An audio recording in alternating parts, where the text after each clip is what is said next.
What's up, guys?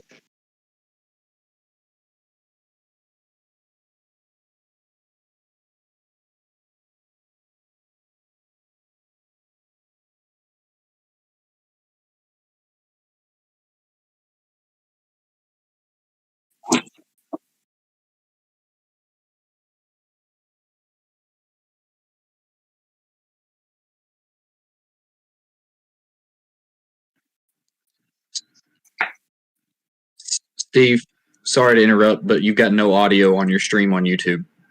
Yeah, I'm reading the stream as well. Yeah, we can hear you. Yeah, we can hear you.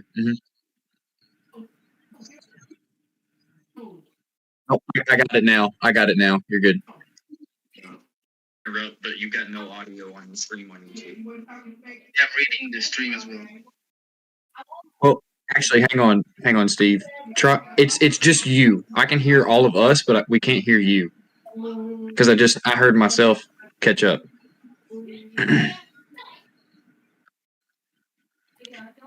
um.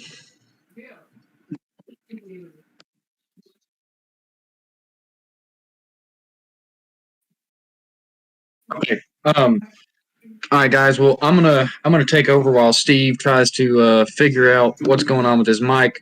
But yeah, Steve, as Steve was saying, I mean, unfortunately, you guys couldn't hear him.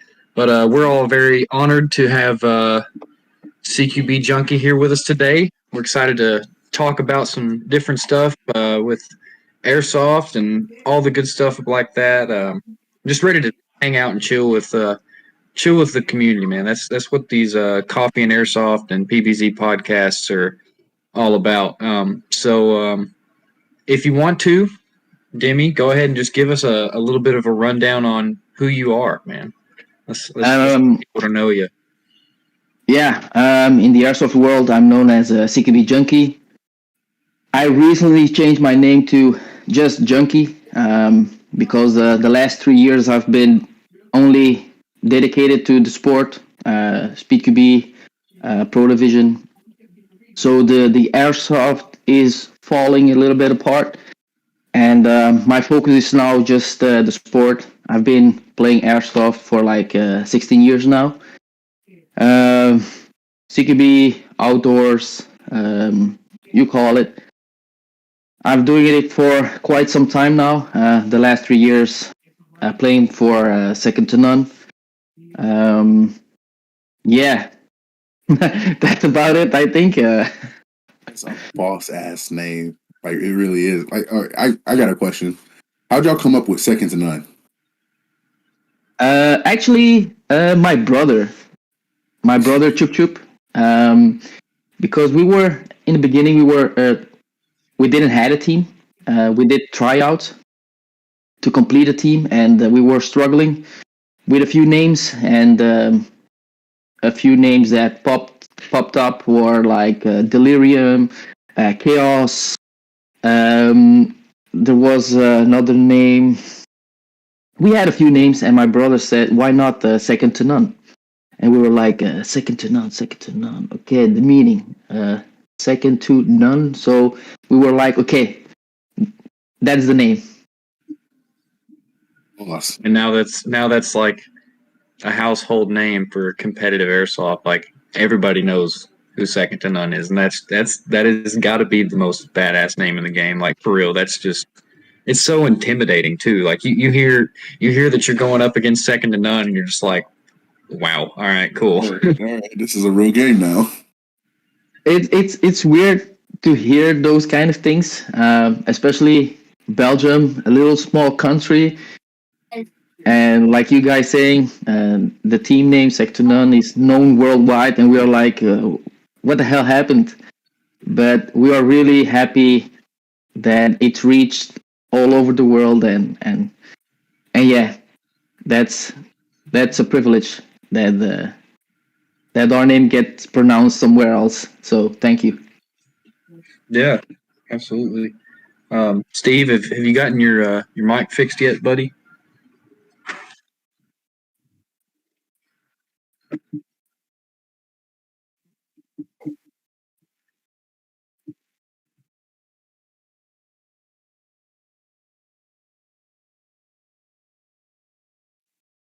Sound is perfect.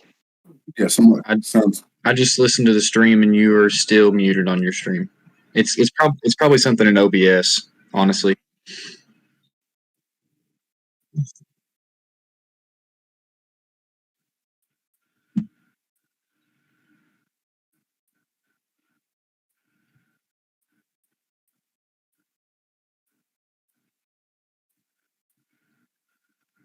All right, for the viewers, Steve just asked the question: where do you see the game CQB going in the next 5 years?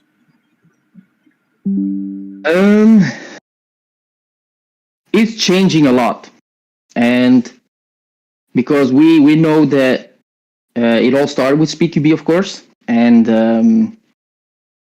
especially here in Europe, it's changing a lot because we have the CQB scene. We call it, for example, the first division. They play the CQB rules, but then we have the pro division rule, and the pro division rule is totally different. We play 10-minute rounds. We don't count 25 points per kill. The flag grab is like 1 point.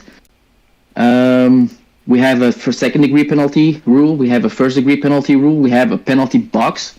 So just to give you guys an example, if you get a second degree penalty, you have to be in a penalty box for 1 round. So that means that your team are going to play with four players. And if you have a first degree penalty, then you're out for 3 rounds. And we play 10 minutes. You have to play with minimum 2 pistols. And changing a little bit the game. No flashlights. It's that's eliminated. What do we have more? Change. Sorry?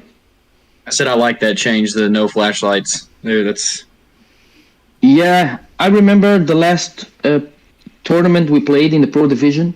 All the team captains gathered around and were speaking to the organizer and said, like, flashlight needs to be off because even the refs couldn't see anything.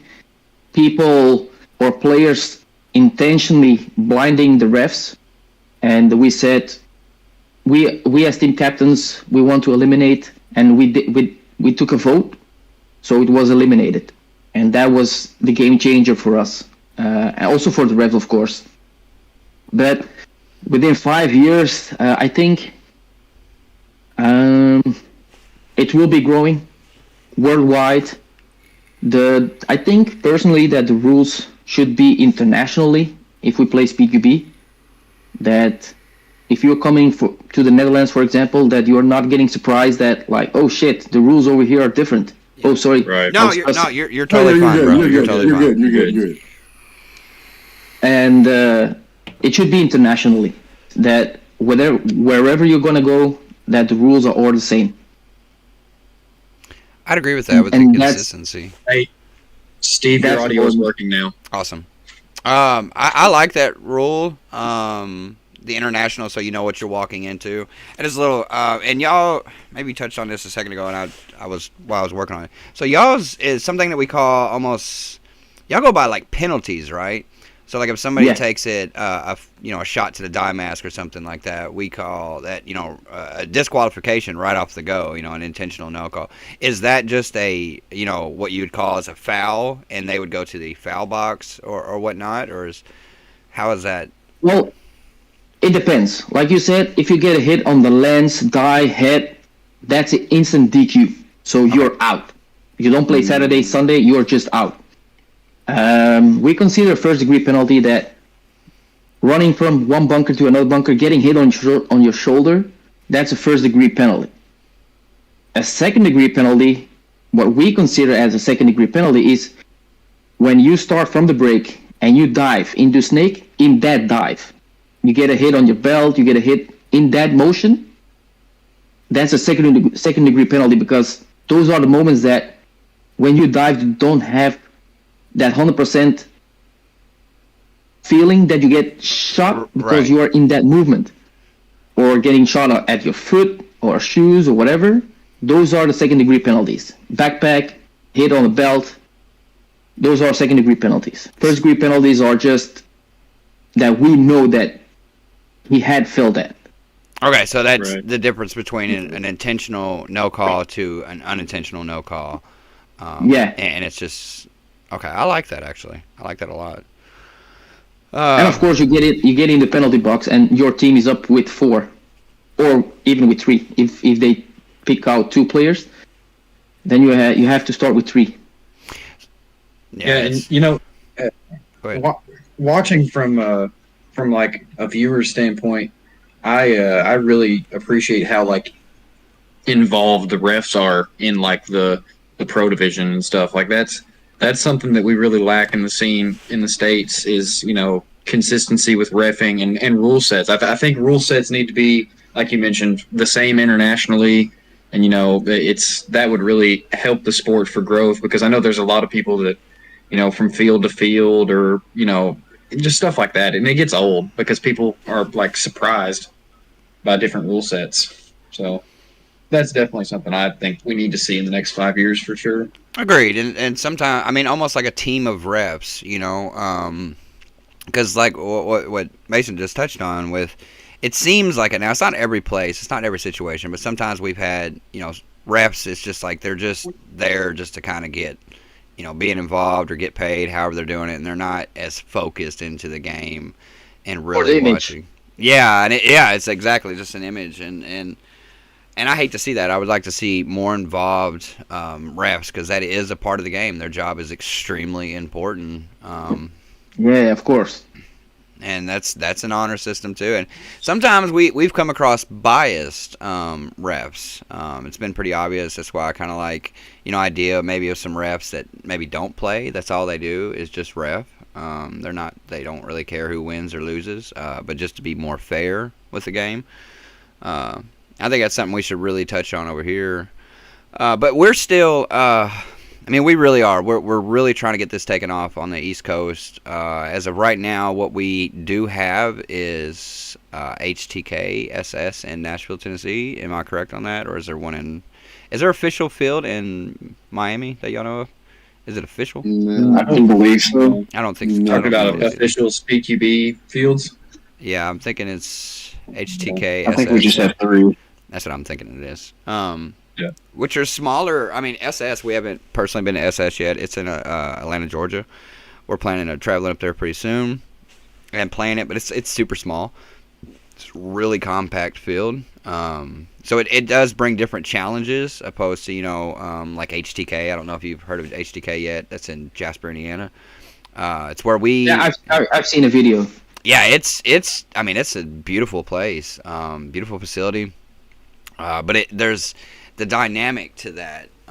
So the reason I say this is kind of brings us into my next question is, what are your thoughts? Have you had the situation where you've gone to a larger Speed QB field and then kind of compact it into a different one, and has it affected you in any kind of way, or the team? Like, do you feel like you're stronger on maybe like a bigger field opposed to like a smaller one? Well, we have just one main field in the Netherlands. That's actually the only field. It's a big field, and to be honest, I played a tournament in Italy. It was an outdoor field, and that one was smaller, really small. And I think, for example, I'm just going to give you the example of playing football or soccer.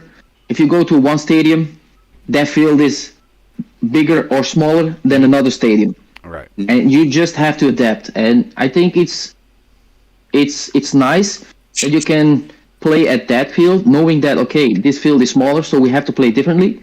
So it has its charm. I think it's nice to have different fields. It doesn't have to be the same size. That's where the talent of your team needs to have that you can adapt, and that's I think it's nice to see those changes, that the fields are different. I agree. What is something that you would change if you could? If I said, "Hey, Dimi, what is one thing you would change about SpeedQB?" Like what would be that first pick of the litter of what you would do?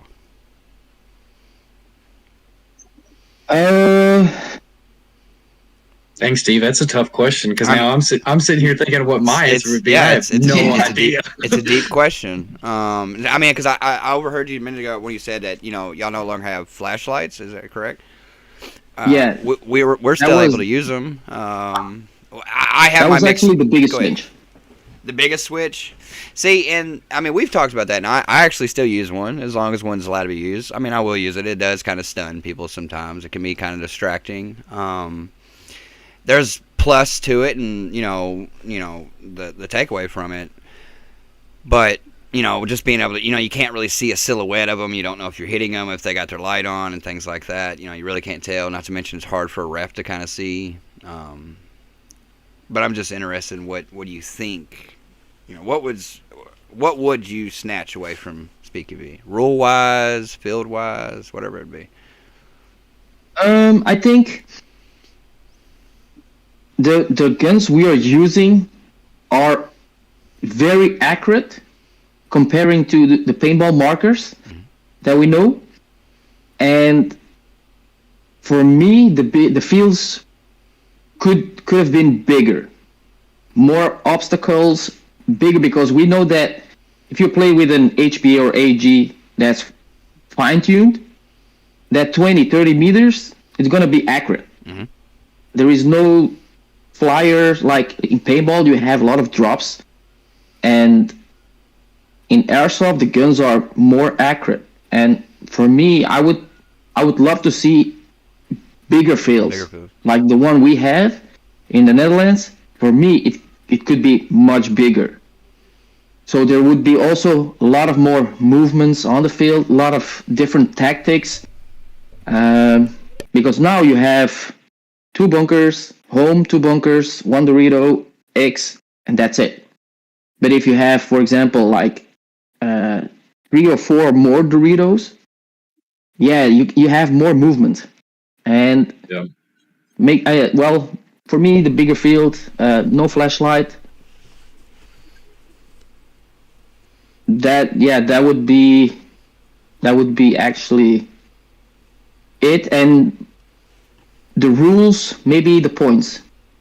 Like I said before, the pro division that we have, we don't have because let me say this for the viewers at home, if they're watching the sport CQB, it's like, okay, they killed that one, it's 25 points. Oh, they grabbed the flag, it's 50 points. Okay, what points are? You have to every time calculate with points. Yeah. And if you have that point system away, like in paintball, you don't have points for the kill. You have to eliminate just the 5 players, and that's easy to follow. Even with a flag grab and touching the wall, it has to be minimal, so the viewers at home can watch it, and it would be easier to follow as well. Because, for example, S2N plays against PBZ, and you won the first round. You have 75 points. We have to play 3 rounds. So the point system is so big that there will be a bigger gap. But for example, if we play against each other and you had the first flag grab, it's 1 point, and that same player touches that flag against a break, you get an extra 2 points. So that means there is a 3-point difference. But for the next rounds, the gap isn't that much. I like that. I like that a lot. That would actually make the simplicity for the person, the viewer at home, like you said, watching the sport. Yeah, of course. It would really make it a whole lot simpler. That's a really good aspect. By the way, I thought of that. I have to apologize. My English is not very good looking, and I'm trying my best. Oh my man, you're doing good. Here in the States, it's okay. We're all from Kentucky, and most of the time you'll hear everybody make fun of us for our English too. So yeah, it's all good. It's all good. I want to make a comment on the flashlights thing. I think one thing I would like to see in the States, if we don't do away with flashlights, one thing that I think should be done away with is the auto strobe. I think the auto strobing on flashlights is kind of ridiculous. And that's just my input on that. I was going to say something about it earlier, but yeah, I don't like the auto strobing on flashlights. I've been using it lately. It's only because I got that little new flashlight. It's so bright. I mean, if it's not outlawed, I mean, why not use it? I mean, Right. I mean, you use every tool you Yeah. can. Steve, your camera's messed up, by the way. It does that. Yeah. I'll just kill it. I'll just kill my camera. I forgot what. Oh, I got a question. So, as you know, Pro Division, is there a specific BB weight, and what's the joule limit? How do y'all do joules over there? Yeah. It's mandatory that everyone uses the 25s because we have a chrono. So every time you enter the field, you get tested. And the maximum joule we have is 1.1. Mhm. So, but we say to the players that if you play around 1 joule, 105, it's okay. 1.1 is just the limit. And if you're shooting a little bit higher than 1.1, your gun is not allowed to play. And also, tracers is a must. If your tracer doesn't work, your gun is not allowed on the field as well, or you cannot play with that gun. So tracers is a must. Okay. And so I'm assuming there's a ref at the door, at each door, checking and making sure that the gun is completely working. Yeah. I like it. I like Also single shot. If your selector goes to full auto and it goes in full auto, that gun is not allowed. Like that. So it must be single only. Is it required to have a selector? Is that I mean, or can No, you if just you have not it- put one on? If you have a selector, but you have your selector on semi and full auto also on semi, it's no issue. I just want to point out my selector, I don't have any. I don't Yeah. either. I think So- that's a good idea. It's on. Which that's the way I had my FCU set anyways. I mean, I'm not running the Gorilla. I still got the stock FCU for it, but Yeah, y'all have make it a requirement to have a gorilla, right? That's in the Pro Division. Yeah, it's for the tournament log. Yeah. So nobody messes with the settings or anything. Yeah, I like that. Yeah, I like that too. was I that think if you're gonna ever have like any official league or anything in the States, that's definitely gonna have to be. I mean, from the way it seems from a viewer standpoint, I'm sure there's all kinds of other stuff you could say from a player standpoint, but it seems like everything is pretty well lined out and on lock for the Pro Division. So that's exciting to see. Have something to model it after. If you're gonna try to create something like that over here. Well, that's the one thing that I said before, that I wish that in the future all the rules are internationally. These rules are internationally, because if you come over here and you don't have the FCU Gorilla, it's like, okay, those are within the rules, and what now? Right. So it should be like, that you are going to play football over there, that the rules Mhm. that you're gonna have. So it's internationally. Should be.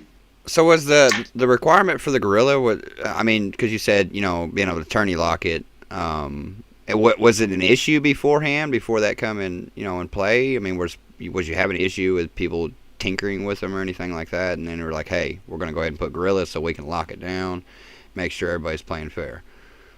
Or was it just a precaution? You know what I'm saying, or anything like that? Well, the thing is that I'm working for Monk Customs. I'm the tech guy. And my job is also to find all the sneaky shit on the FCUs and the triggers and the trigger boards. So we have to eliminate all those things. And we are working with the guy that does make the Gorilla FCU. And we have a good conversation. And the one thing that we need is that your FCU, you can put it on semi only and have a tournament lock. So that means that tournament lock, it's 1 hour, 2 hours, 3 hours. Even even that guy cannot unlock it for you. So Yeah. it's fixed. I'm currently one of the 2 players on our team to have a Gorilla FCU, and I accidentally locked mine for like 3 days straight. I could messing around with it, just toying with it, and yeah, I accidentally locked mine 3 days straight, and there was, physically nothing I could do except have a battery on it for 3 days. I'm pretty sure that was like the first day he got it. Yeah. He got it out of the box and was trying to go through and tune it and everything, and got on the app and locked himself out for 3 days. And he was like, "Well, crap! Now I have to go back and get my Polar Star." Well, like he was so upset. He was so sad. But Just put 1 hour. yeah, no, like I said, I was toying with it, and I got overly excited. I didn't watch any videos. Locked it for 3 days. I was like, well, He was really using binary. That's but what yeah, that's what you get for not watching a review video on it. that really was. But nah, when you say there's physically no way to get out of the tournament lock, No. like you're better. Like the only way to get out of it is having a whole another Gorilla FCU on the side, and that's way too expensive. Yeah, that's true. But to my guys, I say put it on 1 hour. Even if they say the tournament is 2 days, so 2 day, 24 hours. But I'm like, in 1 day you play less than an hour. So if you put that Gorilla FCU on 1 hour lock, it's fine. Yeah. Because if you play CQB, you have rounds of 3 minutes, but one round can go up in less than 1 minute. Mhm. So if you add all those minutes, you're not even playing 1 hour a day. So I just suggest you use 1 hour. But I use 1 hour now, but it was my first hiccup. It was a good hiccup. You live and you learn, I guess. Yeah. He learned. Okay, so the fine tuning, and recently we had the thing that actually made me change a format for when I first started playing CQB. I actually ran an ARP9, and we had these recent shift in rules with the mag capacity, or not mag capacity and round capacity to the 1,000 round limit. You know, for us, most of us are running the EPM 1s, so we have 250 rounds, 4 mags, so on, which made me shift from the ARP9 to back to an M4 status. With that, so not to mention we had the new rule of no feathering. What do you think about it on that level? Now I can speak for myself. It's just like I think it's a good thing to take feathering out. I liked that we are down to a smaller round capacity, smaller round capacity. You know, you got to be a little bit more particular. It's no longer kind of spraying and praying situation. You know, it really jacks up the skill level of the player and be considering, you know, how many rounds I have, how many mags have I been through. If I'm my 3rd round, I'm on my last mag, you know, I need to be a little bit more accurate with what I'm doing. What's your thoughts on the 1,000 round and the no feathering? Personally, if we are talking about CQB rules, we still cannot use a 250 rounds mag. The rules that we have just the 200 round. So the long version, the long mag of the EPMs are not allowed. We can use only the short one or the older version of the EPMs. But it's different because they are taking away the tactics. For example, I'm back player, and my job is to that one player at that bunker doesn't peek. Mm-hmm. He cannot peek because my runner needs to go for the flag. So right. I'm there shooting. That's my job. Mm-hmm. But if you eliminate that means that you are eliminating the way of play or the way teams could play. And I'm not following that aspect, that people should play however they want it, and they cannot say no more than 1,000 rounds or 1,000 BBs. It's difficult because there are so many tactics, and to eliminate one of them, it's not fair. Because if they say, okay, 1,000 BBs each player, I'm a pistol player. I'm using my M adapter. I just need one mag, but I have 5 more. So if we play, you have 1,000 rounds. I can just throw one mag to you, so I can refill you. So it's useless.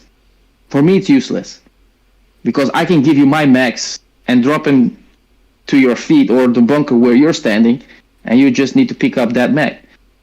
So it's always there will always be something that, like I call it the gray zone, that it's not in the rules, but it's acceptable. Mm-hmm. Yeah. As a backline, I play backline pretty much every time, and I agree with you. It's my job to help our frontline pushers up, whether somebody's going to snake, somebody's going to X, anything along them lines. You know, our guy's going to get the flag, whatever the case might be. I like that perspective. That's actually a really good job, a really good thought that they are kind of bouncing into how we play like that. I get that. So I don't know. That's a two-sided coin right there. I liked the aspect. I liked it to the point. I guess I kind of understood behind it a little bit. The round capacity, trying to be a little bit more cracking, shots. I get that completely, but I don't see the rule of it. I mean, like I said, I went from the SMG over, and because I was running classic armies, 120 mags. At one point I was carrying 11 of them things out there, and it was just a lot, try to keep up and play. Now you did say, let's run this back real quick. You have to have 2 pistols on the team, so you can have 3 rifles, 2 pistols. Minimum 2 pistols in the pro division. Minimum 2 pistols. The only reason why they did it is to have more action to the front, because we have teams that uses 5 rifles, and most of the 5 players, 1 at home, 2 at the cans, and 2 more at the back. So 5 rifles spamming the whole time, and the organization is like, okay, they are camping, shooting. There is no action in the middle. So to eliminate that, they say, okay, you have to have minimum 2 pistol players. So logically, you would say, pistol players, you guys are the runner, so you go to the front. So you immediately have 2 players almost at the 50. So there is more interaction, there is more action on the field as well. Yeah, I think that is a better method of changing that, to try to get more action, because like CSL said here in the chat, I think having the 1,000 round cap forces teams to play more aggressively, and it takes away the super defensive gameplay. And I mean, I agree with that, but at the same time, making a change where 2 pistols are required, I think, isn't a more effective way of doing that, because you still have teams. I mean, if you get 1,000 rounds for a 3-minute round and you can just fill back up for the next round, it's not really doing anything other than making people have to buy new magazines and keep up with whether or not they're over the 1,000. And like you mentioned, having your teammates being able to throw you mags it makes it kind of pointless. Yeah, indeed. I think having a rule with where 2 pistols, although that's going to make, some teams aren't going to be very happy about that, especially, I mean, ours included, because we all play with 5 rifles on our team.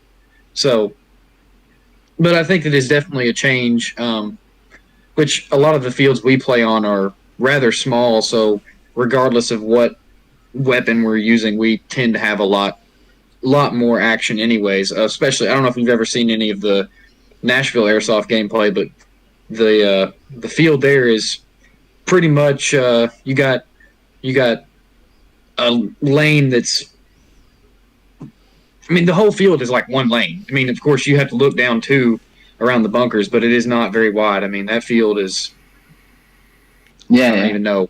It's super narrow, super narrow. Yeah, I've seen a few videos and I'm like, oh shit, that's really small. Yeah. Yeah, it's crazy. I'm gonna redirect real quick because I've gotten a few questions about it. Do you use or have you ever used a black leaf trigger? Me? Yes. No. Okay. I'm just using the standard F2 or Fusion Engine trigger boards. Okay. Because I use one. One of our teammates used to use one.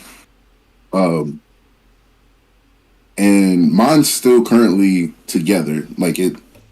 His broke randomly at our Shot Zone tournament, and luckily he brought his old trigger with him and threw it in there the night before, and it was still working fine.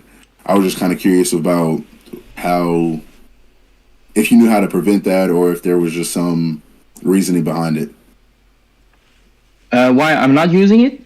Or the benefits of using one. Or not using one. Well, yeah. The reason I'm not using the black leaf trigger board, because that click system, I prefer the original Fusion Engine click system, the micro switch. That clicking system feels much better for me, my personal opinion. And using in my build or in all builds that I make, I use the original F2 trigger with that pin that.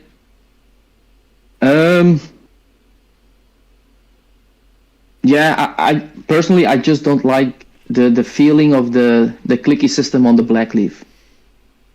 But that's just my personal opinion. Completely understand that. Yeah, from what I've heard from reviews of them too, they don't stay together very well and they break very easy. So I would definitely just stick because with the old tried and if you true. see the big difference between the micro switch of the Fusion Engine Polar Star and the black leaf, the Fusion Engine is much bigger. Mm-hmm. And they have 4 anchor points, 2 at the front and 2 at the back, and the black leaf just have 2 anchor points, so you can break it easily if you don't have that screw that blocks the trigger. Yeah. Or pushing it too far.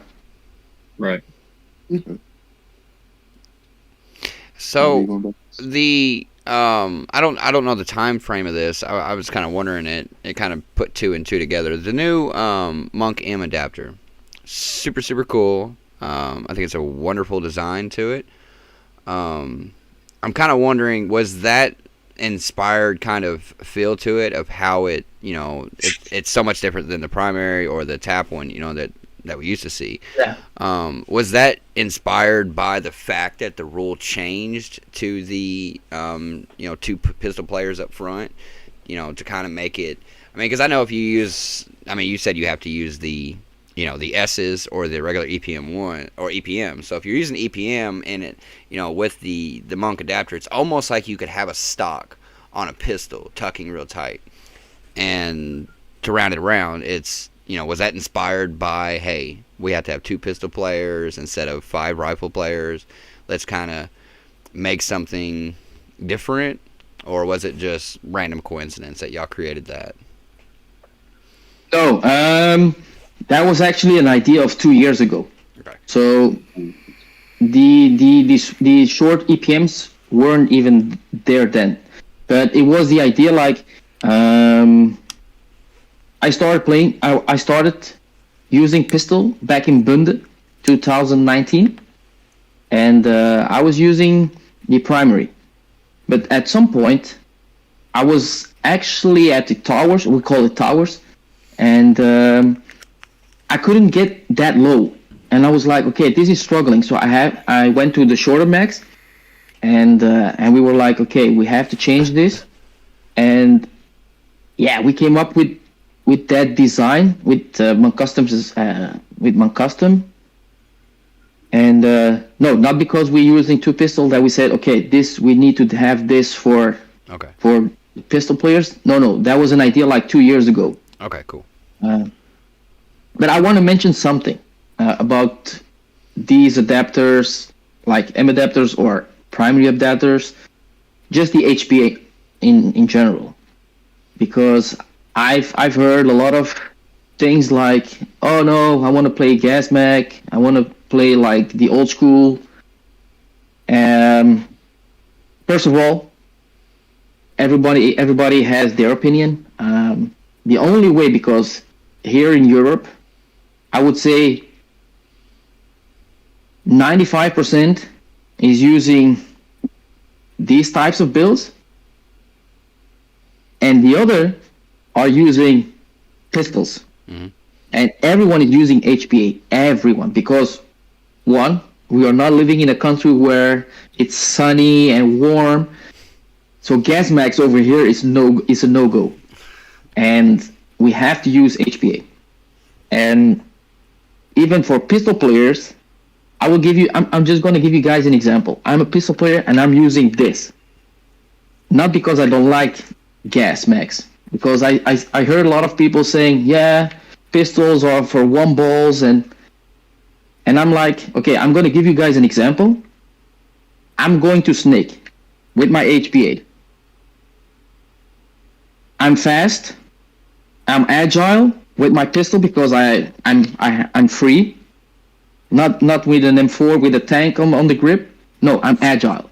So at this point, my goal is go as far as I can on the field and pin the players. Tan, tan, tan, tan, tan, tan, tan. I'm shooting. Pum, pum, pum, pum, pum, pum, pum.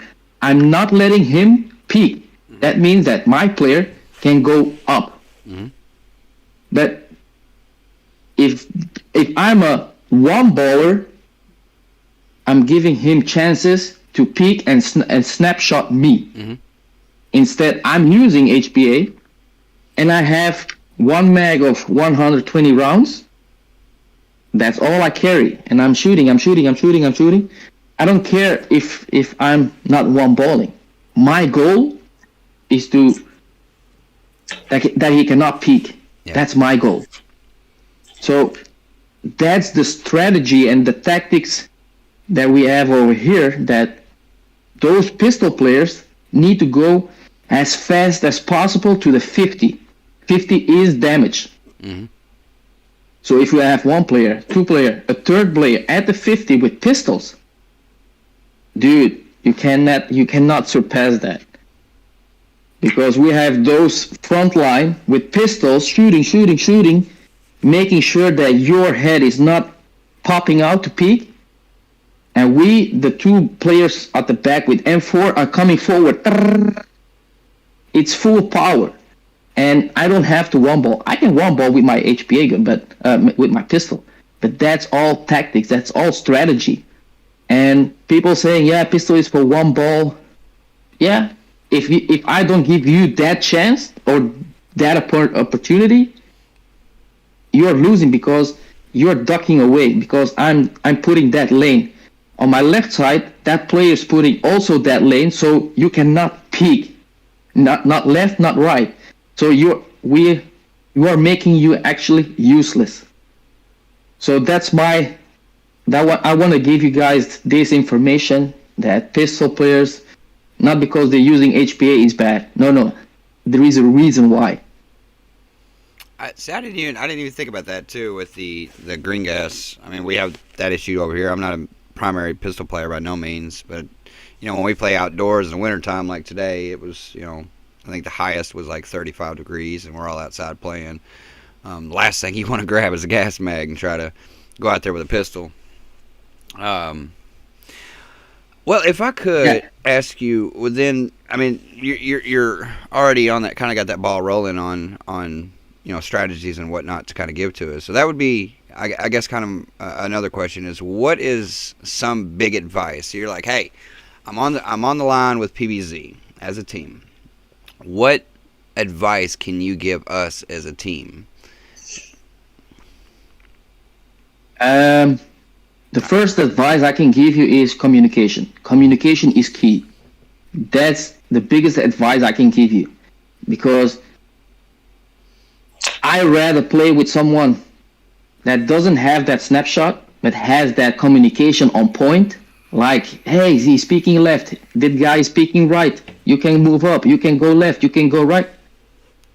He's communicating so well that we only have to listen to what he's saying, and we can execute our plan. Because if you have one in the team that is a good shooter but has tunnel vision, and you are yelling at it and yelling, putting a lot of energy to get his focus, you're losing too much. And is he looking at you? Yeah, he's looking at me. No, that is not me. Oh my God. Come on. Shot zone. Who was in the car hoarse the entire ride there? All I'll say is, I mean, all right, this is going to sound bad because I was in the dead box, but I was in the dead box behind Esmond, and I'm sitting here, I'm like, this man is so tunnel visioned right now, it's not even funny. And then he just gets ripped by the dude he's not even paying attention to, and I'm like, dude, come on. No, the person I was thinking of on our team is B, a.k.a. Imagine, worst player with tunnel vision ever. He really is, and as our primary snake player at that, there was a couple games. Once you get to snake, you can't hear anything. Nothing. I can give you a few pointers. I can give you a few tips. Yeah, he could definitely. That guy that has tunnel vision, let him play without any gun. It's a good idea. It's a good idea. Of course, during trainings or pickups, whatever, because he doesn't have anything to shoot with. So his thing is to communicate, focus on his teammates. He's the guy. He's the talker. So you eliminate the tunnel vision. So just leave your gun at home. That's a good drill. Bro. Hey, dude, don't tell him to leave his gun at home. I'm going to tell a funny story on E. It was like our second or third ever Speed QB tournament. And we were all, fresh team. We had no idea what we were doing. We were just out there having a ball. We get to the tournament. E's got all of his stuff. He gets in his bag and he goes, dude, I left my gun at home. That was a practice. Yeah. That was a practice. All right, just to clarify, it wasn't a tournament. It was a practice. Oh, I thought it was a tourney. No, that was HTK practice. Yeah, it was a week. Oh, yeah, that's practice. Right. Yeah. No, how long was the drive? 3 hours. 3, 4 hours. So yeah, there was no turning around and grabbing it. It was just a yeah. Mm-hmm. Just a sad face. So every time we get in the car to go for a trip, I always double check everything that Esmond has. I mean, I'm like, you got your gun, you got your tank, you got your mags. Like, come on, you're good. Get your stuff together.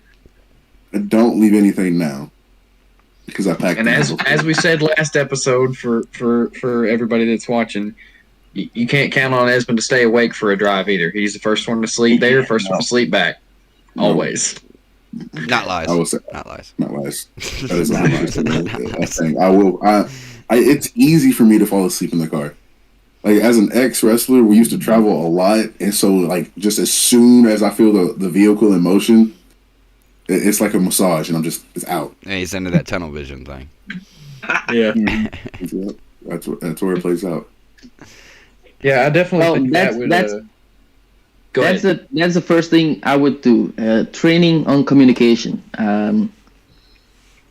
Like I said, we are playing now for 19, 20, 21, 22. This would be the 4th year, and now after 3 years, our communication is almost at point. Is on point. I agree with you. So communication takes a lot of time and practice. I agree with that. I mean, thankfully, we was a team that already, we kind of come from the outside world, and we communicated pretty well outside, but usually was at a good distance where it was almost like it come down to, every man kind of for himself. We'd run as a unit, but, kind of get broke up.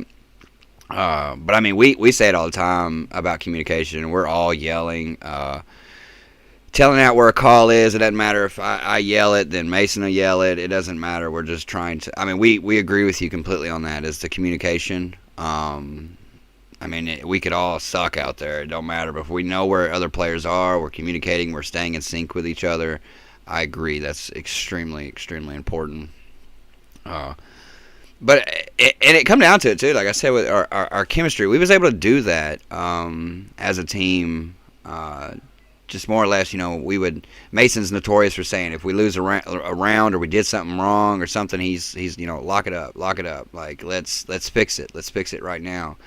And it's been a privilege to play with the other one, my teammates and such, because that chemistry is strong. We know how each other play. We know about where we're gonna go, how we're gonna do it. And it's extremely helpful to I think personally with the teammates is to get to know your teammates on the field, off the field, and really knowing them as a person and not just a teammate. And you learn a lot about it. And I think that shadows on a field a lot.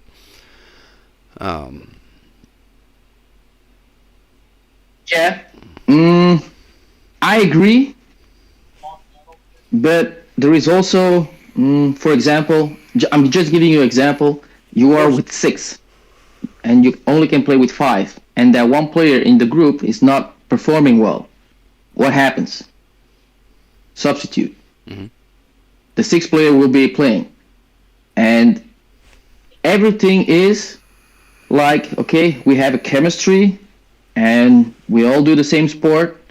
We like the sport. We put a lot of effort, energy, investment in the sport. So, but if someone doesn't perform well, he gets substituted. So what does that mean? That I have to do my job on the field. He has to do his job on the field. You have to do your job on the field. So actually, for me personally, I don't give a who is next to me as long he's doing his job. And that's the power of each team. Of course, because like I said before, S2N started. I started with the team with my brother. There was another one, Kenny. Kenny, I knew him, but I didn't knew him very well. Then we had Joker, was at that time our runner, and another player, a multiplayer. We didn't know personally these guys, but they know what they had to do. That was the job. If you don't do the job well, we're going to look for somebody else that does the job well.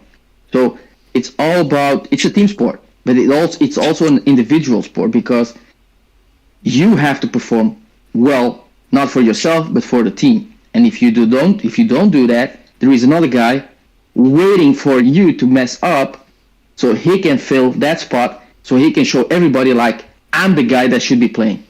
So that's the level of competing in a group. And I understand that people will say, yeah, but we are friends, we know each other, this and that, but there is also a part that you're going to have discussions. Like, hey, why did you call this player? He was there and he was in Snake, you didn't call that. So there will be discussions. So eventually, you are there as a team, but you are pointing fingers like, hey, this happened, what happened? Okay, we have to train that on that point. We have to fix each other. We have to level each other up. We have to motivate each other. And I think that's important in the sport because absolutely he's there to do his job. And eventually, you will grow as to one team.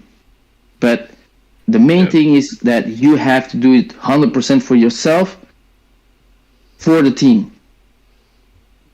Yeah, I definitely think I think that mentality of there's always somebody to fill your shoes will definitely will start to creep into people's minds if we start to get something more formal, because like right now everything we're playing in is just pick up sign up tournaments. There's no league orientation or divisional stuff,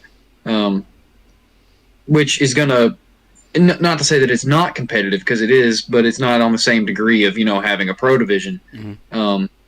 And especially because a lot of people around here are from areas where they may not necessarily be close to where they can train or anything. Because I know for us, our nearest field that we get to actually practice or train on is 2.5 hours away. Yeah, so like Tennessee. we don't really get to work on it and see where we're lacking. We kind of have to analyze everybody's skills and everything in the tournament, which is extremely difficult. Yeah, But indeed. yeah, I definitely on think that call. approach is. Yeah, but you have to pick each other up and say, hey, dude, head up. We talk about this, execute. And it's always like that. Oh yeah, I mean that's for sure. I mean those little, I guess 30 seconds in between rounds, or the minute we get in between rounds. I think we sit there and like one person will start to talk. It's Mason, Steve, no matter who it is. One person will start to talk, realize a slight mistake that one person made. Be like, hey, you got it, but you missed this. Pay attention for this, and then we'll go on to the next round with the information, and we just kind of perform. Yeah. I mean, go ahead. Keep going. go ahead. Yeah, like, because like I say it all the time before we get to a tournament starts. We're sitting around, and I'm like, we're here for business. Like, we're homies at the end of the day. We're homies with the teams at the end of the day. We're friends at the end of the day. But as soon as the tournament starts, it's strictly business. Like, we could be homies on the field, before the round starts. But as soon as that horn blows, or as soon as we hear a go or get a green light, it's straight business. I might like the guy at the other end of the other side of the room, but I'm sorry, I gotta choose you. I'm gonna choose me over you every time. Yeah. Yeah. And what Mason just touched on, man. I mean, that's a really good thought to think on. And it's almost to keep it for what it is, for the sport and the competitiveness, and our goals with this. That's a good thought. I mean, I know I don't know. I guess. I don't know. Maybe I'm wrong for it. I've never kind of thought of anyone taking my place. But if there's definitely a better guy for it, take my place. I mean, I think that's actually really good thought to think on. Whenever Junkie was talking about that, and I was sitting here the entire time, I was like, man, he's gonna get me booted off my team. Like, I'm gonna lose my spot, bro. Yeah, but the main reason I'm saying this, and I'm looking just toward myself, I'm coming from a very competitive world, and I was trained this way, because in football, soccer, you have 11 players. In total, you have 15 players, and on the training field, you have 22 players. And it doesn't matter, but I always play like somebody's watching. For next year, maybe they need a number 10, a midfield, and I'm always playing like somebody's watching. You have to improve yourself, and I'm telling this also to my guys. Like, give yourself 100%. You never know who's watching. Maybe someday somebody's gonna call you and say, "Hey, we're watching you for a few times. We want you for the national team." Imagine. So that's what I mean. That you have to play always Like somebody's at your 100. And somebody in the chat says, team is family and family is team. Let me say this. Everybody knows Cristiano Ronaldo, right? Yeah. He played at Manchester United. He played Real Madrid. He played Juventus. And now he's back at Manchester United. He cares about the team he's playing at that moment. He's giving his all. But eventually, like I said, it's also an individual sport. And he's always there on the top, and teams are calling him, "Hey, we want you this year, we want you next year, we give you a contract of 10 years, whatever." But that's the level that you have to achieve or want to achieve. I like it. I like that a lot. You have to, yeah. I mean, we've hypothetically talked about it, I mean, but we're just still so small over here, and we're just trying to grow this where we can. But we've had those conversations of hypothetical thoughts, going and being drafted for a different team. And I mean, honestly, most of us, our opinions is, go if you get that opportunity, but I guess I'm guilty of that. I've never really thought of it on a cut level. And maybe it's because we haven't reached our peak yet on, divisions or anything like that. I mean, we have no pro division here. We have, over here on the East Coast, I mean, we were talking about at the beginning, we're still playing pickup. We're trying to do what we can to build the community over here. There's so much hunger, bro. It is ridiculous how much hunger is over here. And it's growing just so fast. There's so many people that just have such a love for it and want to do it. We've had guys, transfer slick out of more Milsom based and just like they play and they're like, oh my gosh, this is the funnest thing ever. I mean, speaking of one of our teammates right here, Brady, he was more of a Milsom guy beforehand, and now he's full throttle into CQB, and it's cool to grow. But I don't know. I've never thought about it. That's got some deep Dimi, you got some deep thoughts in my head now. You really do. But that's a good thing, man, and I appreciate that because that helps me grow as an individual, as a player. My individual skills me being a teammate. What kind of teammate is Steve? How does Steve earn his spot? Is Steve keeping up with his spot? And I appreciate that thought a lot. I really do. Yeah, man. It just, yeah.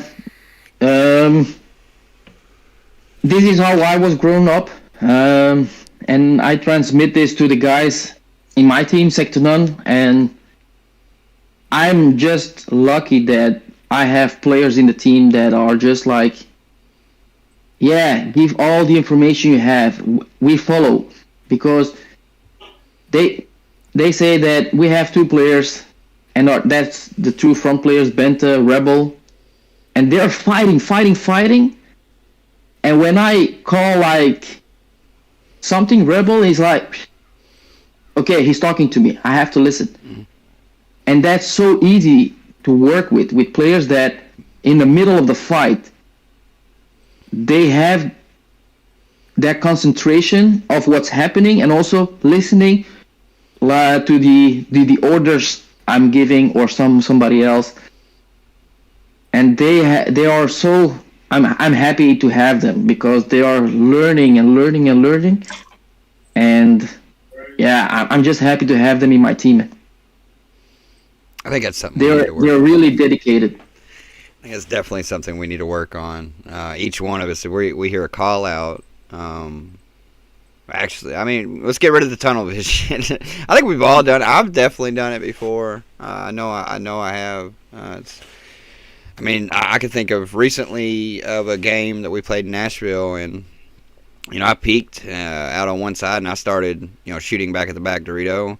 And the time I peeked out further, Masons swept the area and took him out, and I'm like, I didn't even know what happened. I guess maybe I got caught in tunnel vision there. Maybe I wasn't listening. Oh no, that's not your fault at all. One, I didn't say anything, and two, and I saw an opportunity and just ran with it. I got a little too cocky. Yeah, you're known for that. You are known for that. Definitely known for that. I can say a lot of things to help you guys out because what you are saying, I already can imagine that situation. But if you look inside, you're never going to have that issue. I like that. That was deep. That was deep. You're giving me some deep thoughts, Dimi. That was very deep. You're going to be in my head. I think another thing we have a lot of problems with is like we may be making comms and like giving call outs and stuff, but you can be making them all you want. If you don't listen to them, they don't matter. Like I feel like a lot of the things that get said, they get overlooked or they aren't heard.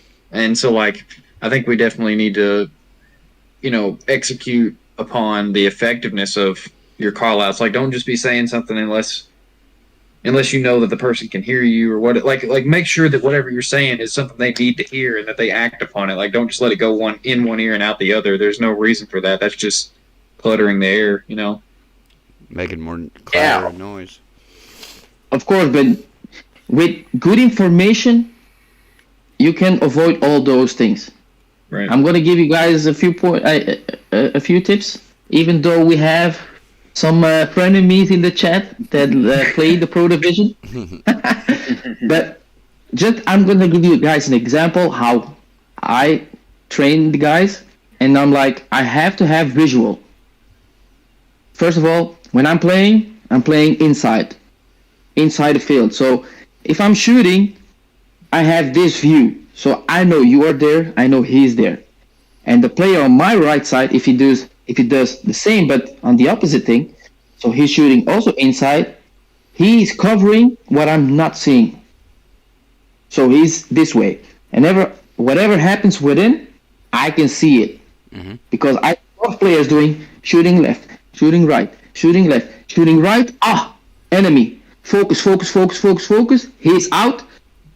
But I'm not paying attention to what's happening on my left anymore. So focus, it's like that tunnel vision. And always watch inside. So if you're watching inside, he's watching inside. The front player is watching inside. He's watching inside. You are covering each other's back.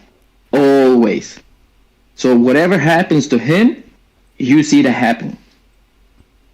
And that's what I said. Like you said, Steve, you were peeking outside, more outside, and you lost vision what's happening on your right side. Yeah. So the only thing that can happen is that the one player is going around, and you team killing that guy. Yeah. Yeah. It just happened. Yeah. That happened? Okay, I admit I shot one. It happened at Shot Zone. I didn't kill him. I was gonna say I killed our snake player one day. I ran. No, you killed me at Shot Zone. I know because I felt that. It was like 8. Mason, you can't say anything. You killed me at Nashville. Okay, I do have a funny story to share. I don't know if you've seen the footage, Junkie, but we were playing a match and we won the first 2 rounds and we got to the 3rd round, and so I knew it didn't really matter what our score was. So I swept the field, whatever, and Esmond is coming up from the other end from home, and I'm standing on the other end, and I look at the flag and it's still hanging, and I go back towards the flag, and Esmond grabs it like he's gonna go hang. I just gun him down. I was like, I want that flag hang. Give me that. Like, I worked for this. Give it to me. Yeah. I gunned him down so fast. It was nice. We're not prejudiced. We'll shoot our teammates. Yeah. Very simply. Yeah, I shot. Me too. I've shot my snake player. Go ahead. Whatever is in front of my barrel, get out of the way. I'm shooting. Fair enough. Yeah, man. Well, Dimi, I seen killed Josh at Shot Zone on accident. I think we've all. I had a pistol on the other side of 50. And I peeked back outside, and I didn't know if Josh was still there, and all I saw was a beanie and just triple tapped him in the back of the head. Yeah, I did it a couple times in Nashville. I shot Josh thinking he was on the wrong side of the 50, and I shot him. Yeah, I shot TJ running from home and ran by and shot TJ on it. But it was a quick reaction. The reaction was good that I did. It was real snappy, real quick.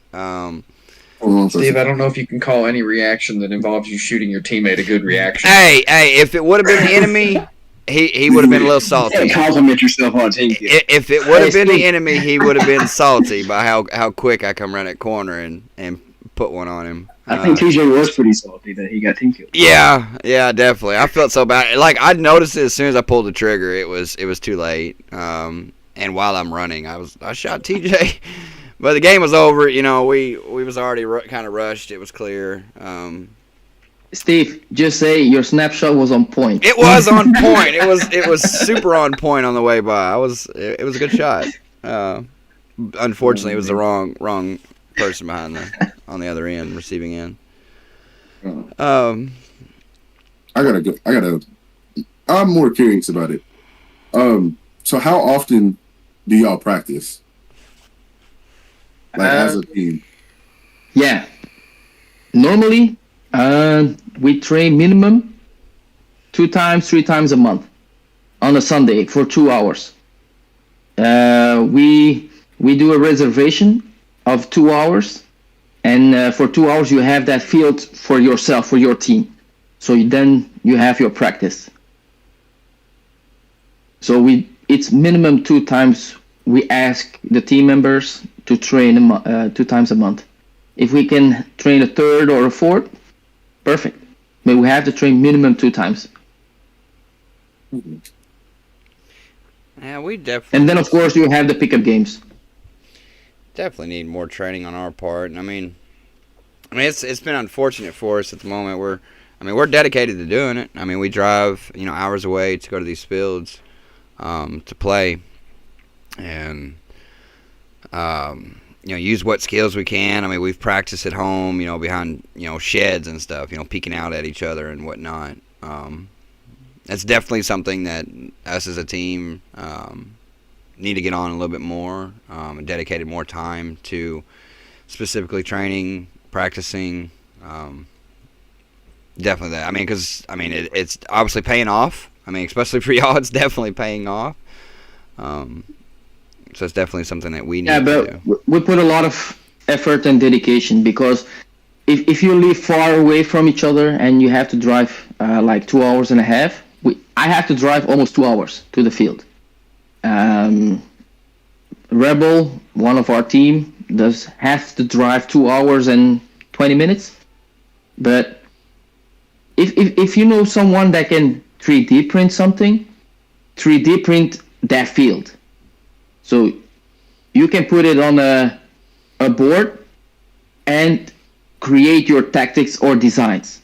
So whatever you're going to do, make a phone call, Discord, and you have that platform in front of you, you can discuss the things very better with each other, instead of guessing like, how was that bunker over there? I don't know.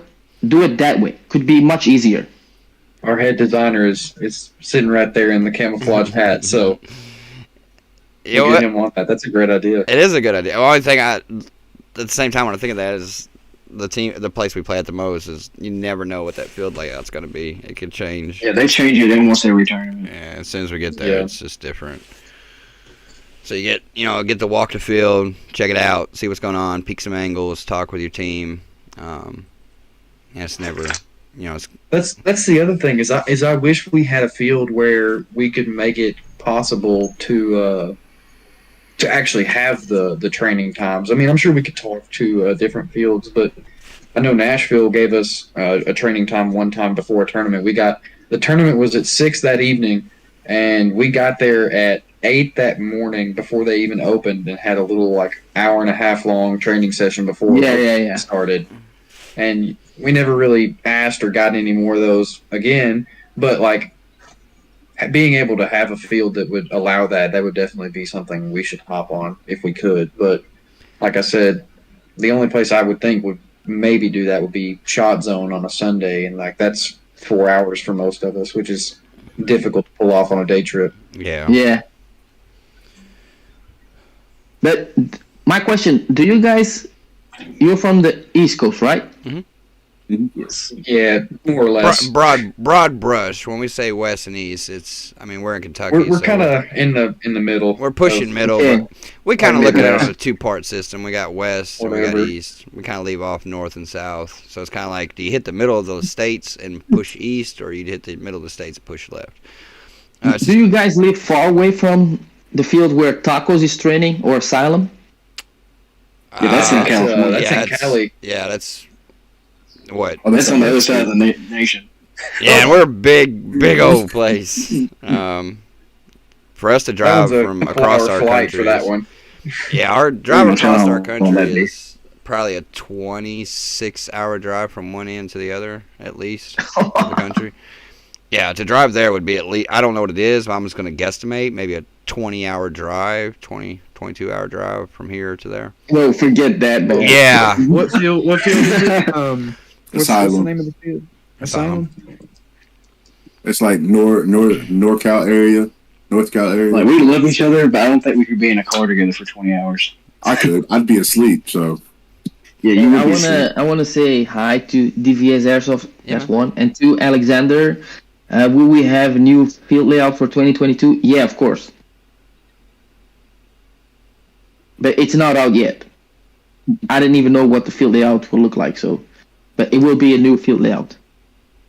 So when y'all get a new field layout, that's the field layout for the entire year? Yeah. Oh, man, I wish we had that. Man, that's nice. Dude, that would be so nice. It would. Yeah, because for this year, you can check, Steve, you can check it out on Real Strike Arena. Okay. We have the dates already.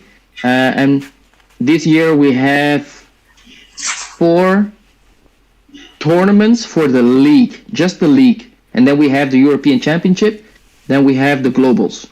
And if I'm not mistaken, Asylum, Tacos, maybe SYG as well, will be here for the globals.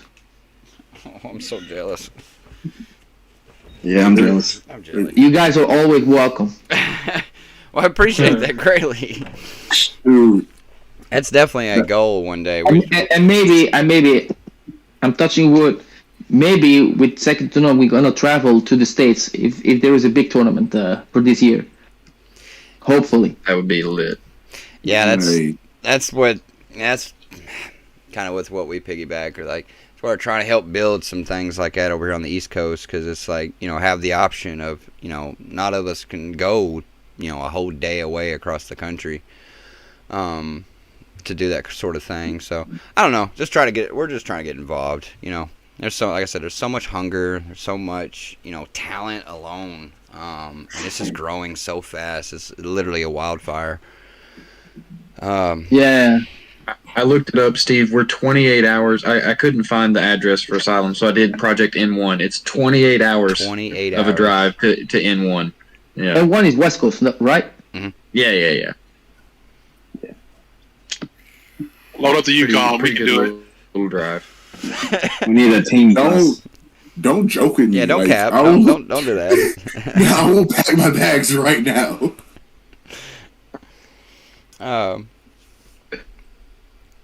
Well, We beforehand, get to see a pretty large tournament on the East Coast this year. I know the East Coast finals were super sweet. That was awesome to have that last year.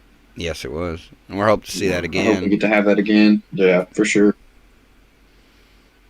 I would, and I know me and Steve. We Europeans, we would love to see more live stream, man. Hey, Of shout out to tournaments. was on Predator. point. Shout out to Predator. Predator. That shot zone tournament was on point. That was awesome. It really was. 8 hours that man did. 8 hours. That was a really good little tournament right there. The live streaming is very, very beneficial. I mean, I was on the other end. I wasn't recording or anything, but just it was cool. And what it kind of touches on who's watching. I mean, we knew a lot of people were watching that, and you could see it in the comments. That there was no. It was doubt even cooler aggressive. that we could see it in the staging area too. Like we could keep up with what was going on the field and kind of see the timing for when we needed to start getting ready and stuff. Just because we could see the live stream for what was going on. Yeah. Yeah. Even if it's with a cell phone, people Yeah, want to see exactly. something. Yeah. That's true there. Tech said we are going to have the first nation championship. Uh-oh.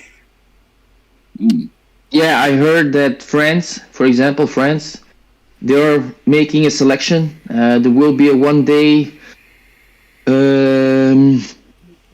training course. Like, okay, all the front players that way, defenders this way, and they're gonna make a selection. That's what I heard yesterday from someone in France. And for Belgium and Netherlands will be the same. US needs to pick up on that, like yesterday. Yeah. Dude, we're like 3 years behind, man. It's so sad. We're conversating what y'all are doing in 3 years when we're finally, 3 to 5. I guess that's because it's a different aspect when you ask us. It's like, where do you see, CQB? Where do you see this going in 5 years? And honestly, it's a tougher question because it feels. I don't want to say we're starting at ground zero. I don't want to say. I think that'd be an incorrect statement. I think we have a ball rolling, but right now it's just a snowball that you made in your hand. Now we got to roll it down a hill, let it build, and kind of go from there. So we would like to see that in the next few years. Not only from an East Coast championship that we played last year, we'd eventually like to play the West Coast. I mean, they've made low key kind of remarks. They're always saying West Coast, Best Coast, which I mean, hey, props to y'all. Y'all been around a little while longer, but don't be knocking on the East Coast. I know we got some killers over here. East Coast, Best Coast rhymes too. You know, it's got a good ring to it. East Coast, Beast Coast, West Coast, Best Coast. Yeah, whatever. The eternal fight. Yeah, Yeah, hype right. it up. No, but I think for me, I think I can stand confidence that it is growing. The hunger, the things like that I've said. I think we're going to see an explosion eventually of it. It'll really start to take off over here. More people get involved. They see what's going on. These live streams are a big deal. I think they're great, especially for people to see it, come across it on a YouTube channel or something like that. Like, what is that? Yeah. And putting content out there of the things you do, the games you play. I think it's really important. I think it's spread the culture out like that. Now, Dimi, I do know that it's 5:30 my time, so I'm assuming it's getting pretty late for you. I think you're pushing into the next day already. Yeah, I'm. It's almost 12:30. Yeah, so I will. No worries. Oh well, it's up to you. I mean. I had another question earlier. It depends. You have questions? I had one earlier, and then I completely it was like half hour ago, and I was going to ask that question, and then I completely forgot what that is. What about you, Esmond? Mason? About what? Any questions? Any questions? How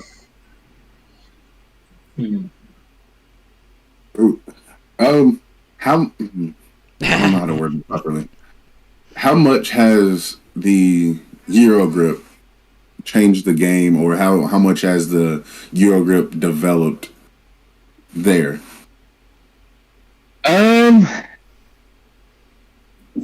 It changed the game completely, because if I'm looking at the latest video of SpeedQB, as well as SYG, the videos of DVS, all those guys that have filmed, I've seen builds like this. Mm-hmm. And me knowing and remembering the question I asked Sapo during DreamHacks, I was like, I know if you've seen a special build looking like a marker.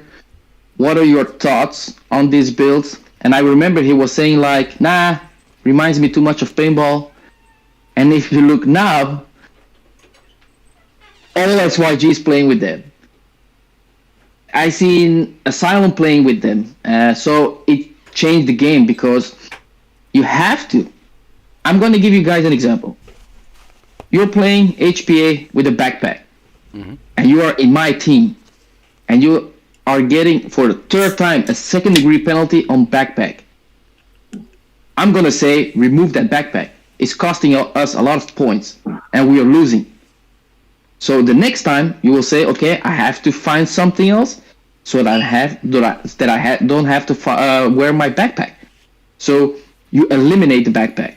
So the next time you are playing like this, with a tank, with no backpack, just your belt. So that way you are much slimmer, you are more covered to the against the bunker. So it changed the game. Yeah. So yeah, you do it for the sport, you do it for the team. You're not the guy that's taking a lot of penalties, costing points for the team, because points matter. Eventually, you're gonna change.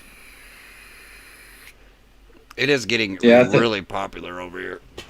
Yeah. Really. Yeah. We see more and more people do I know it. 3 of us on here are running Euro grips right now.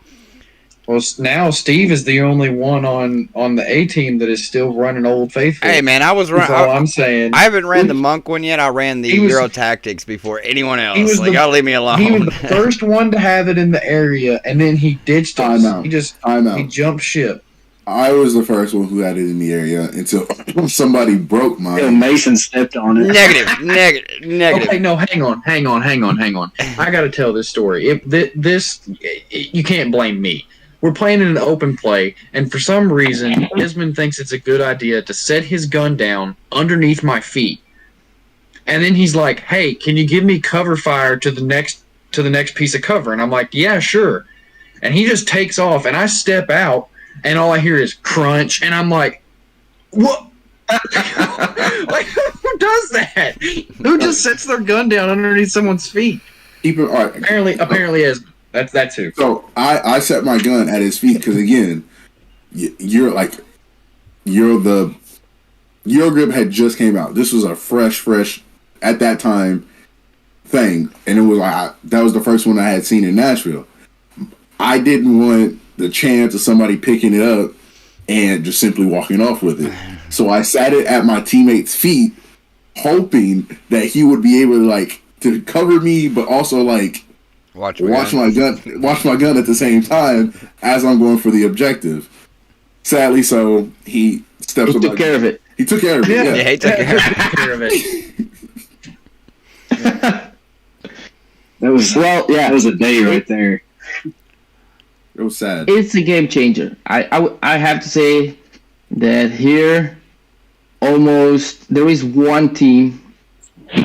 It's it's a team that just started. A team from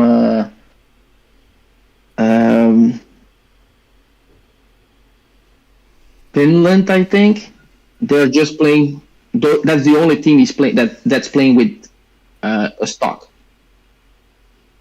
But they're gonna change 100%. They're changing because all the teams in the pro division as well, everybody's playing with a tank on the grip.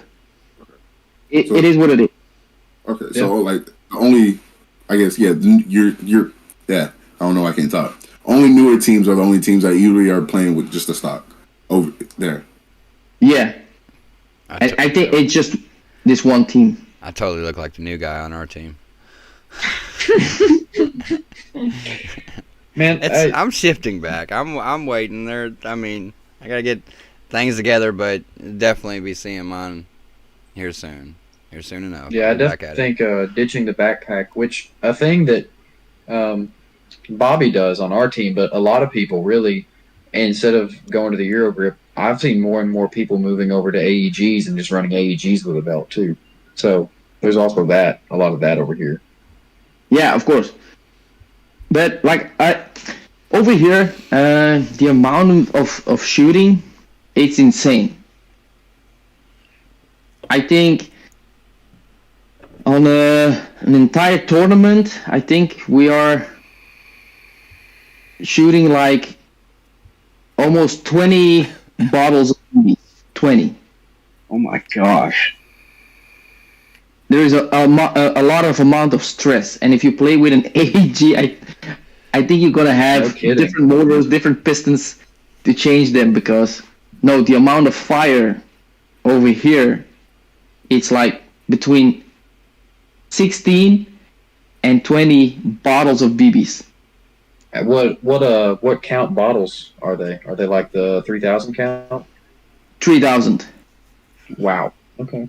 See, so they're allowed to feather, so that's why they're dumping so much. I mean, if we were still allowed to feather, I bet we could probably do that too. Cause we can all rip. I don't know. Whenever we played it, nobody here is playing like this. Nobody. Really? And y'all still? Wow, that's insane. Nobody. So then let me ask you this: what is your definition of feathering? Just gripping. Yeah, no gripping. If once you lose the grip like this is feathering like this. Okay. Once you hold your gun, it's not anymore. Okay. Somebody says to rock your 25 to 35,000 BBs for a tournament. That's crazy. How many BBs can you carry at a time? Do you have a mag cap or ammo cap on how much you can carry on you for a round? Mid caps 200 rounds. There is no amount of mags. Like if you want to wear 10, 15, that's your thing. But no more than 200 rounds per mag. Yeah, so see, that's going to make it hard for us because we can only carry 1,000 rounds at a time. Yeah, however that equals up. So whether it's 5 EPM ones or EPMs or 4 EPM ones, however I think it's 8 or 9, something like that on the classic armies. 6 regular EPMs. Oh yeah, on the classic armies, yeah. Which I'm excited to see the PTS ARP9 mags. That's going to be sweet. Yeah, it's going to be very interesting. They make them for MP5. Yeah, I wish they would make MP5 mags. No kidding. But yeah, no, we hardly go through anywhere near that many BBs. I mean, I'd say we probably go through 5,000 per player, maybe. Yeah. Maybe. Yeah. Well, now that the we feathering all shoot thing half a bag. is different. We probably shoot around 3,000 BBs a player per tournament, and that's it. Yeah. Which, granted, our tournaments are only 4 to 5 matches most of the time, so. Yeah, but like I mentioned before, for example, ATSB 5 is just said 25 to 35k BBs average. This is the gameplay. Like, for example, I'm telling the guys, hey, I'm going to shoot that guy, that bunker, and I'm making sure he's not going to peek. It's a waste of BBs, but my job is that he cannot peek. Mm-hmm. So I'm shooting. He's not peeking. Go forward. Pam. He's not peeking. It's a lot of waste, but it's a tactic. It's a way of how we want to attack this team. So we don't look at the amount of BBs. It's just like that's your job, and you're gonna execute that. I like that. So that's important. Yeah, and I think part of why we don't go through near as many BBs is, like you mentioned earlier, and we've kind of discussed, our fields are a lot smaller. So, and I think that may have some input to it. Well, and our rounds are quick, but the fact that you can only carry 1,000 BBs with you and it's only sitting on auto, you're not going to be able to just sit there and dump BBs, for suppression fire or to shoot a lane to move if you can only carry 1,000 because you're going to run out. If you happen to have a match that runs the full 3 minutes, you're going to run out of BBs. Yeah, I agree. And let's say with the feathering down now, you no longer can do that. Everyone that way. There was a lot of people that did it. It was a very common thing. Yeah, the Like 5 just commented, BBs in the air equals field control. It's if you watch paintball videos and listen to them, it's winning matches by volume. You just put paint in the air, put BBs in the air, and there you go. That's wraps. Yeah. Somebody in the chat says, wait, that's a lot more than we use in the first division. That's the first division CQB rule. Pro division, we play 10 minutes. So That's also true. That's a big difference. Right. And 10 minutes per round? No, for example, PBZ, second on 10 minutes. First round, 2 minutes, 8 minutes left. The other team is playing paintball. Like a paintball. So they play 4 minutes? Yeah, indeed. Oh, I love that. And then we have 8 minutes left. I thought you meant 10 minutes per That's what I was like, man, I'll totally be out of match. I was like, man. No, 10 minutes between second on PBZ. 10 minutes. See, I would like to see that become the standard way of play. I know it takes a little while longer, but it's definitely that's a more I would say that kind of structure, instead of just doing it by rounds, kind of pushes for different strategies of play, whether to be aggressive, whether to hold back. 100%. And it would definitely be more beneficial for those that practice, and know how to make the call and what to do. Because, now we just get a whole lot of, all right, we're going to go out here and we're going to find our guy and we're just going to waste our 3 minutes or whatever. And it goes a lot deeper than that when you go into playing by a clock. Yeah, a clock on that long, too, opposed to, scenarios where there's been teams, with this last tournament we played against Slaughter Gang, on the first round, we literally watched the clock. We just tried to suppress them long enough to watch the clock. Once the clock was about ran out, yeah, we locked down. We locked down to a 3v3, and there was 30 seconds left on the clock. So instead of trying to get all 3 kills and try to grab the flag and hang it, we just kind of keep them bunkered, keep them back, and then just grab the flag at the last second for a few extra points. So yeah. I wanted to comment, but what was it? I forgot. I've been doing that.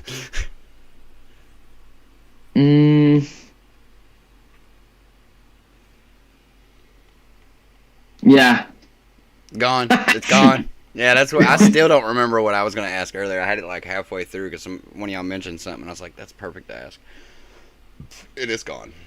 I'll remember as soon as we got off the phone. Like I'll remember. I may end up messaging you or something, just like, "Hey, it was this." Like, yeah. You're getting old, Steve. I know.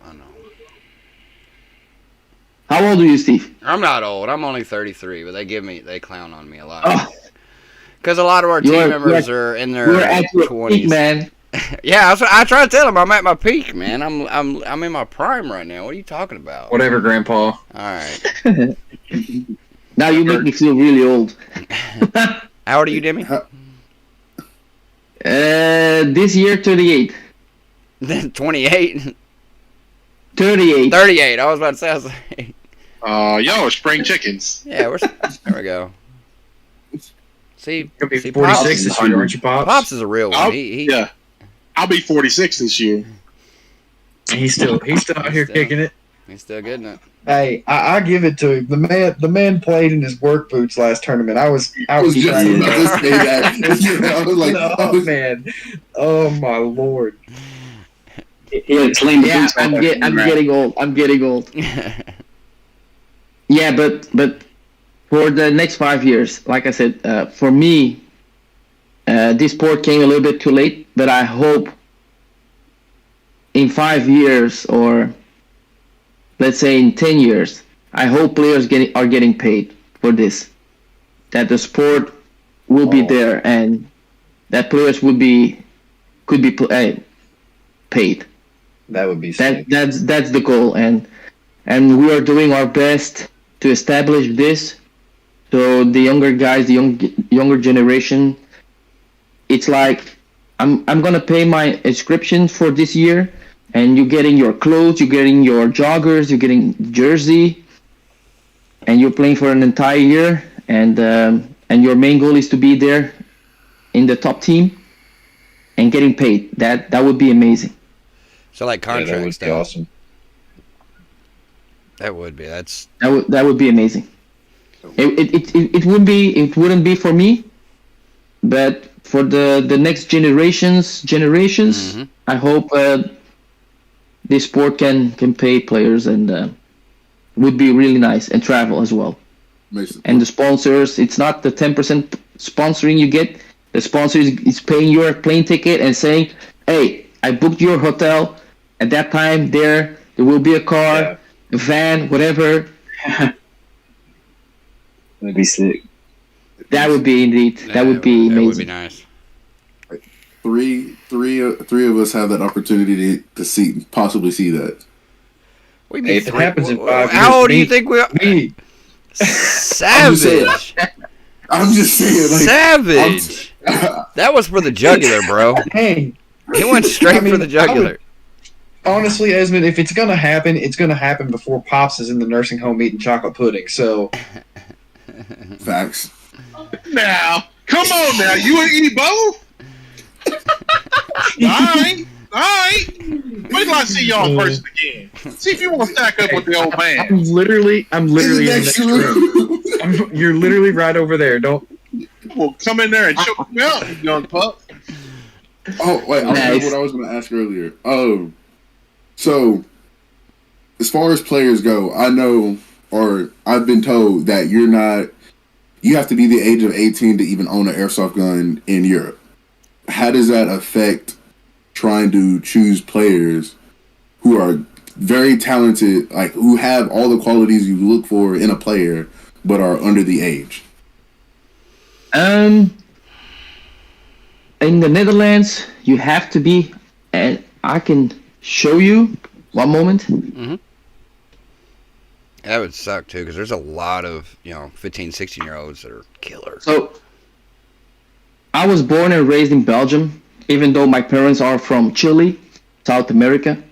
I was born and raised here in Belgium, and I'm now living in the Netherlands. But here in the Netherlands, you have to pay a license for 2022, and this gives you the right to travel, to drive to the training sessions with your guns, replicas. If you don't have this, you don't have permission to have guns, toy guns, and you have to be 18. If you are 16 and you want to go to an event, you have to have permission from your parents on a paper, signed and everything. Then you can participate. If you don't have that, it's 18. Okay, so it's just a parental agreement there, a parental consent of, hey, I'm letting my 16, 17-year-old play. And okay. I mean, we have sort of the same things here. I mean, nobody's allowed to kind of sign for themselves unless they're, I think it's called an emancipated or something like that, unless they're, legally found to, be able to kind of being an adult but not being an adult. And right now it's just kind of the same thing, a parental agreement to the age. And I believe it's still 18, I think. Yes. But they changed a lot of stuff to 21, so it was a lot of things were different. And we've got some pretty young players over here. Like, we've got a team that plays. We kind of throw them underneath our wing. PKZ. I mean, they've got they're like, youngest is 14, and they go from 14 to 17. So like, yeah, over here it's not allowed. And of course, we all know Daniel Young, for example, started at a very young age. Very talented player, but over here, it would be a waste. Yeah. Only reason I asked that, I asked that because we have a player on our team, and he's our frontline player, and TJ's 15, 16? 15, I think. Yeah, TJ's 15. And he's a solid player.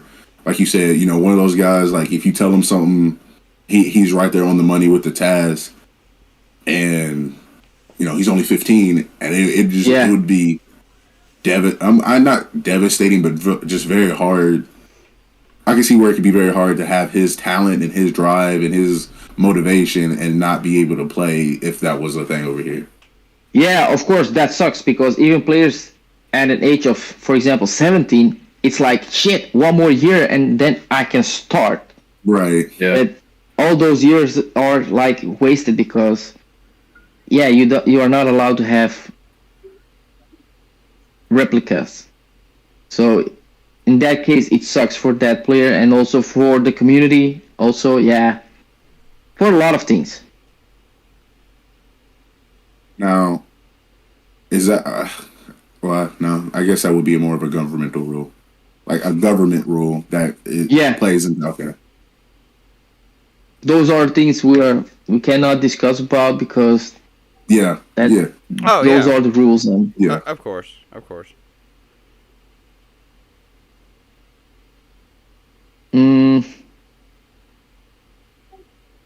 The same question I got from Steve. What are the things that you would change in the sport? Ooh. Or you guys? Oh, me. Well, I'll go ahead because I've already kind of mentioned it a little bit. Like I said, the auto strobe flashlights are doing away with flashlights altogether. That would be probably my first thing. But beyond that, I would like to see the point structure kind of fixed. Like you said, it's kind of hard to keep up with, and I'd like to see the penalty box be implemented. I feel like there's a lot of gameplay, especially in the local tournaments that we've been playing in, where we see a penalty or we see a foul and it's not acted upon. I think if you want the sport to get serious, it's going to have to be you're going to have to crack down. I mean, that's all there is to it. Otherwise, people are just going to get away with whatever they want to do. There's my input. I like to see the refs. And it boils down to, because I genuinely, I mean, the point system, I'd be okay with that, but it boils down to the game itself. I love. I'll play it 10 out of 10 times. I love it. It's just something about it. I would love the biggest thing within that though is not so much. I mean, like I said, the point system, it would be easier to keep up with. Flashlights, if they went away, wouldn't bother me none. I use one as a tool right now as a tactic because I'm allowed to. If they pulled it, it wouldn't bother me too much. I think something that does need to take some serious take is on refs. I think refs should be an extremely important asset to the game everywhere you go. I get the fact that sometimes fields can't implement good refs and whatnot, but I think definitely refs as of the moment. I still like the five players. I think it'd be interesting how you was talking about earlier with the two frontline player or two at least two pistols. I think that would change a lot. I do. I wouldn't have kind of a problem seeing it. I think some of the teammates would because we're all rifle players. But it'd be interesting. It'd be an interesting growth to change some skills. But definitely the refs. I just want to see more refs, more seriousness with that. Because I think there's a lot that gets away with in the sport. And hey, I have a question. I know the answer over here, but I want to know what your answer would be and why it should be allowed or why not. GoPros. Should it be allowed? Yes. And why? As a player, it really helps to go back and rewatch film, like in any other sport. You watch a film and you could literally go back to the exact moment. You're looking down a lane and you're focused down one lane, but you see a guy pop out, and that's where you learn from. Hey, I'm tunnel vision way too much on this one spot, and a guy literally poked out, and I could have called him out. He could have got out, and there could have been transitions made. Or I see my teammate move, and I knew a guy was there, but again, I was focused here. There's a lot to learn, and having the ability to learn and look exactly where you were at from in that moment. But that should be something during practice or an official tournament. I'm asking because I understand what you're saying, but if I say, for example, have you seen LeBron James wearing a GoPro? Have you seen that's true. NFL players wearing GoPros? None of them are using GoPros. And we are not there yet that the organization have full equipment of cameras that they have all these materials putting online, the live stream. But as a player, I don't know if because here, the rules that we have, GoPros are not allowed. Because the main reason is that players can come and say, look at my footage. That was what I was going to comment on. Is like, I kind of have a controversial opinion on this because like, I really enjoy rewatching the film, but I think if we're going to get a push for a more formal professional development of a division or a league or whatever, you're going to have some kind of stream where you have an overview to watch your film. So therefore, it's not really necessary. And all the conflict you get with people. One, exposing on social media of people in a tournament, here, look, I did this, like, oh, the refs were horrible, like all this. I think GoPros are cool. Yeah, use them in your pickups, use them in your training, whatever. But when it comes down to it on the tournaments, like, one, it gives you another place to get hit and not know it. And that's a bad thing. But also, it's just like, you get to point fingers. And like we've seen with Shot Zone, it wasn't necessarily related to GoPros, but there's always turmoil with, this person shouldn't have won because of this thing that I caught on camera. Like, without the GoPros, you're pretty much forced to just leave it as it lies at the ref's discretion, and that's the way it should be because there's no reason to drag it on and make a big fuss over it. I mean, yeah, it's cool. The GoPros are awesome. You can make some great videos, but when it comes down to it, in actual tournament formality and structure, they're unnecessary and they're going to cause more harm than good. I'd be completely. I agree. I'd be completely okay with it in a tournament thing, something that's serious. I have no problem to pitch mine off real quick. I think it's the reason I run mine the most is because I like putting content out there, and I like making videos and things like that, and it kind of progressed as I've been playing Airsoft. So it's kind of cool to especially when it's a team we played. It's like, hey, we played this team, and they get to see my viewpoint. I can see their viewpoint. Things that was going on. With reviewing of footage, like I was talking about a minute ago, it's been several times, or I've caught in editing something I was editing. I'm like, oh, why didn't I see him there? Because it's like my camera sees one thing, and I actually come to think about it, I guess that's part of tunnel vision. You're really going to have me some deep thoughts tonight, Dimi. But I think most people that run them, well, I'm not going to say all, but definitely a lot of people that run them usually run it for content kind of things, to get people involved more, to see what's going on, see my perspective, kind of things. But if it come down to a tournament, we're going back to the one in Nashville next weekend. If they're like, hey, no GoPros, okay, bet, no problem. Yeah, and I think a lot of that is because they're not going to crack down on the GoPro thing or even really implement it as a rule, because at least not for the near future, because like we've said, we're so far behind in developing and growing the sport that it hasn't gotten to the point where it's super formal and we have a league or a division or any kind of really structure for reffing, or here's what the field's going to look like. You guys can train and prepare. It's more of a hobby than a sport, I would say, at the moment, at least on the East Coast. Now the West Coast is quite a bit ahead of us even, so there's more of a difference in opinion, I'm sure, about the topic on the West Coast. But as far as the East Coast goes, we're pretty much having to use GoPros to, now I wouldn't say have to, but using GoPros to grow the sport has definitely been one of the number one ways we've seen growth, I think, personally.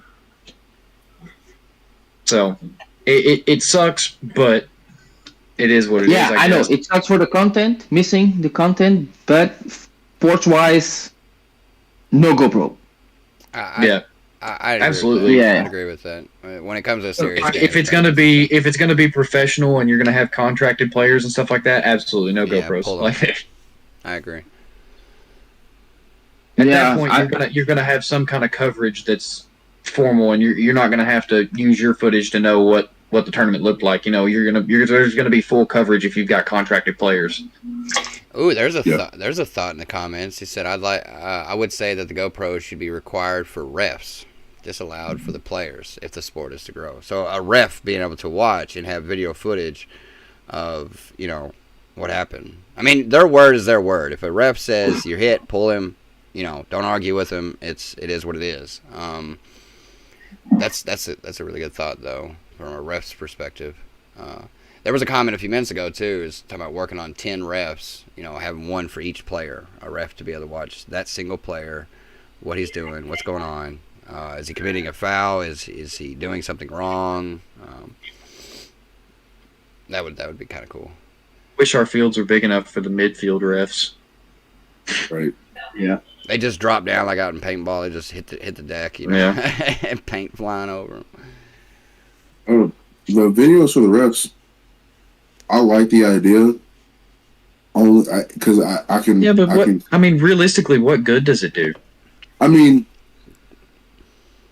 it depends on if it's. I could see it when we said the professional level. So it's like if you think of an NFL game, a call. They run back. Did he actually step out of foul? Did he actually do that? A flag is thrown or whatever the case might be. It's just like you can review that footage. Did he actually step out of line or not? But then you get to the point of like, all right, that means that coaches I'm gonna just say it.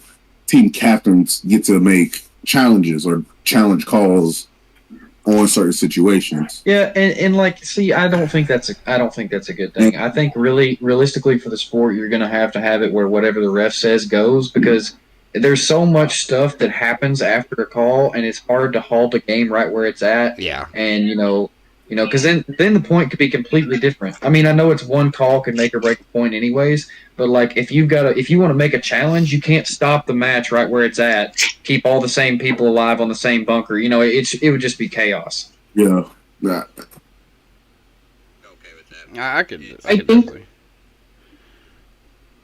For the rest to have cams on their heads, I think should be allowed in a way, like, because it happened to me before. I was reffing during a first division, and somebody in the death tunnel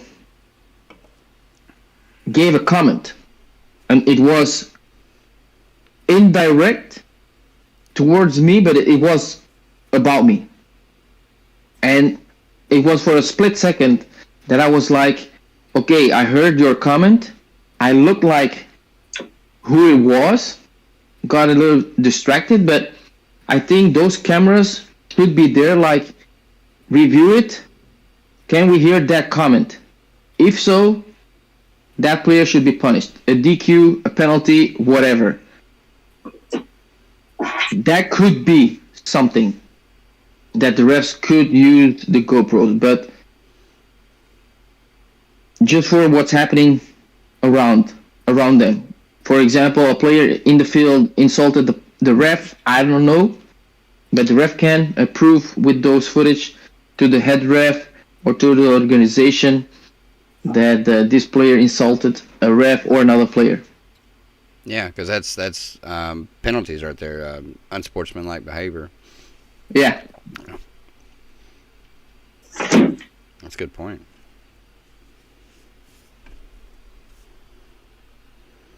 And we've had some good topics into discussion. It's been enjoyable. No kidding. Very eye-opening. Yeah, we're going to end up on Growth of the a sport. team call real soon about discussing a few things. I can see this now.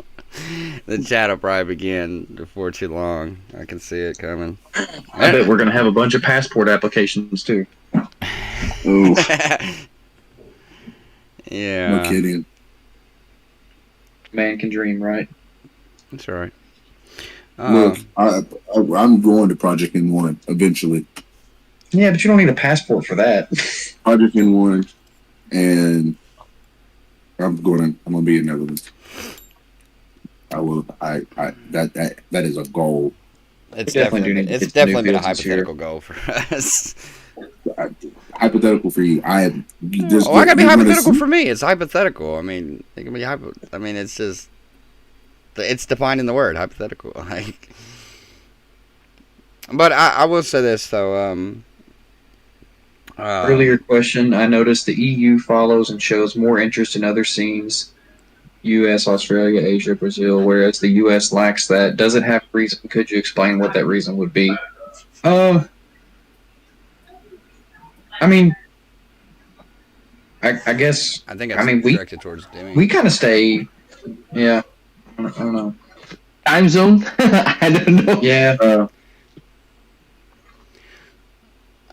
Yeah. I mean, I know a lot of us. We try to keep up with everything. the European scene. Not much of any of the others really. I mean, there's no real reason why, but It strikes a. Well, I know where this question is coming from. For example, like I mentioned before, someone of SYG sent me a message, and I asked him how was the tournament, and I added, like, I wish there was a live stream. And if there was a live stream, I'm 100% sure that all the European teams, Australian teams would be watching that live stream. right. But I know that when we do a live stream over here during a tournament, none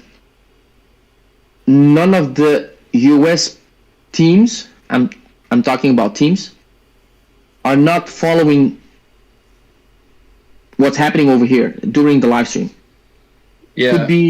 Could be time zone. I don't know. Yeah. Or the time differences. He said in the comments, I know Demi's point. I want the U.S. viewpoint. So yeah, I know at least whenever I watch the European stuff, I watched most of the Pro Division and First Division streams, but I wasn't there in the live stream mainly because of time zone difference. I mean, it's hard to stay up and watch those. And then others where they were timed out for being the midday for us, I'm pretty sure we had tournaments or something like that. So like, it's just unfortunate timing, really. But I know at least me and Braden and my brother and a couple of other guys, we all like to go back and watch them all the time. You know, even just reviewing what you guys do to, you know, help us learn and grow and progress.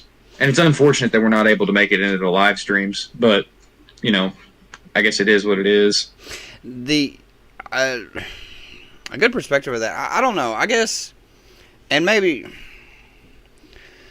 I think it's easy, not only in this sport, but you know, to look around like what is everyone else doing, and it's great to see other countries and places doing all the same interest. I think that's what, you know, takes it such a global scale of, you know, such a big interest. I think a lot of within motivation. You know, not only is just, you know, it's a privilege just to have you on, but just, you know, what wisdom can you bring us? I mean, we have a strong interest for over there. I mean, we watch West. We watch, you know, we just want to see the interest. What are y'all doing? Is there something y'all have going on that we would like to implement? Is there something, you know, we would like to change? And just in the conversation itself, it's like how you know, you've already dropped thoughts on us. It's like, well, I know when we get off this call, it's like it's things we're going to talk about, you know. Yeah. And that's a good thing to look at other teams and really just the interest, I guess. It doesn't matter where you play. If it's Airsoft, you know, we want to watch it. We want to see it. See where everybody's progressing. And it seems like you are ahead, you know.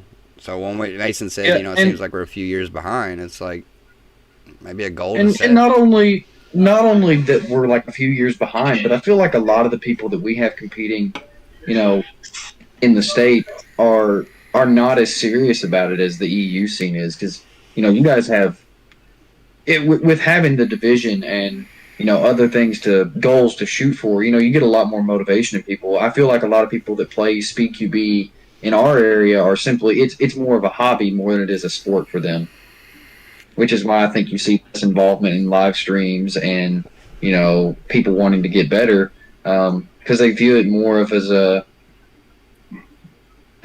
hobby, really. Yeah, but how?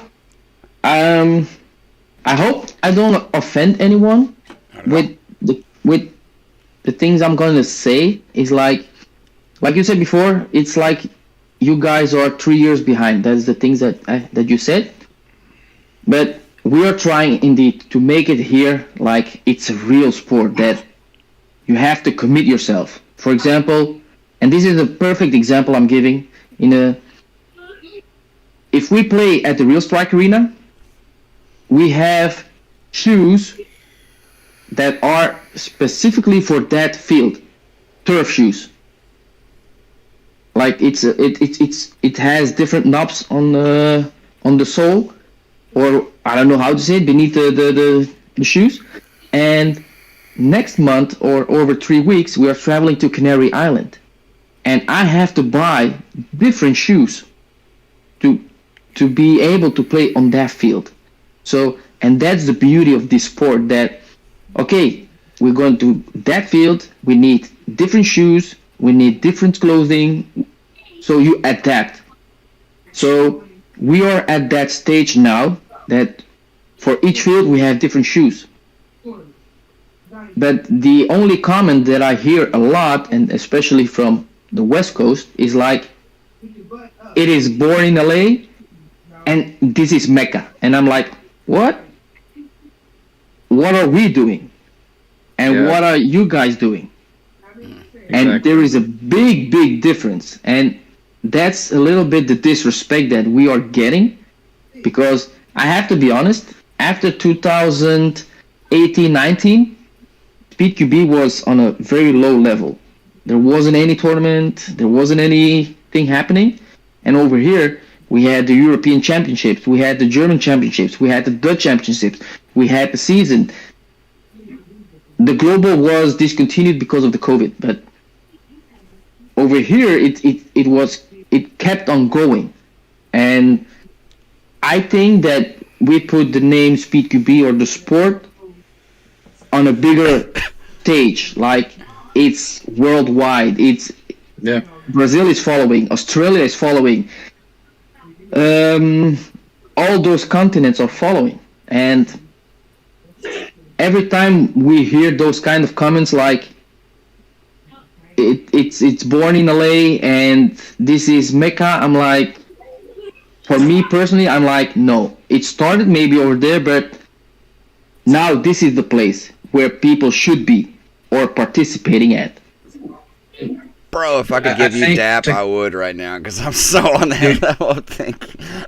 to comment on that, I think that's another big difference where they're viewing it as a hobby versus a sport, because where you look at it, and how we all want it to be, as far as I'm concerned with everybody on PVZ, I think y'all agree. If you're gonna have it as a sport, the place to look to is Europe. Y'all are, amen. I mean, the West Coast can say what they want, and I got nothing but love for everybody at the sport, and I shout out the West Coast. Like, I'm not mad at y'all. I ain't trying to cause no beef, but like that, it just doesn't seem as formal in the States at all. Not even in the West Coast, and that's what you got to have to be successful and cause a growth of a sport in a professional manner. Facts. So props to y'all, man. It's insane. I mean, it's something I wish that we could get going over here, and it's. I wish the same. I wish the same because it would be giving us the possibility and the chances to travel over there and say, hey guys, 2022 they have a championship over there. We have to fly. Germany is flying, Belgium is flying, Netherlands is flying. Yes. Everyone is flying, and that should be the main goal. Yes. Even for us to come over there, I mean, we are still waiting. That would be spectacular to see.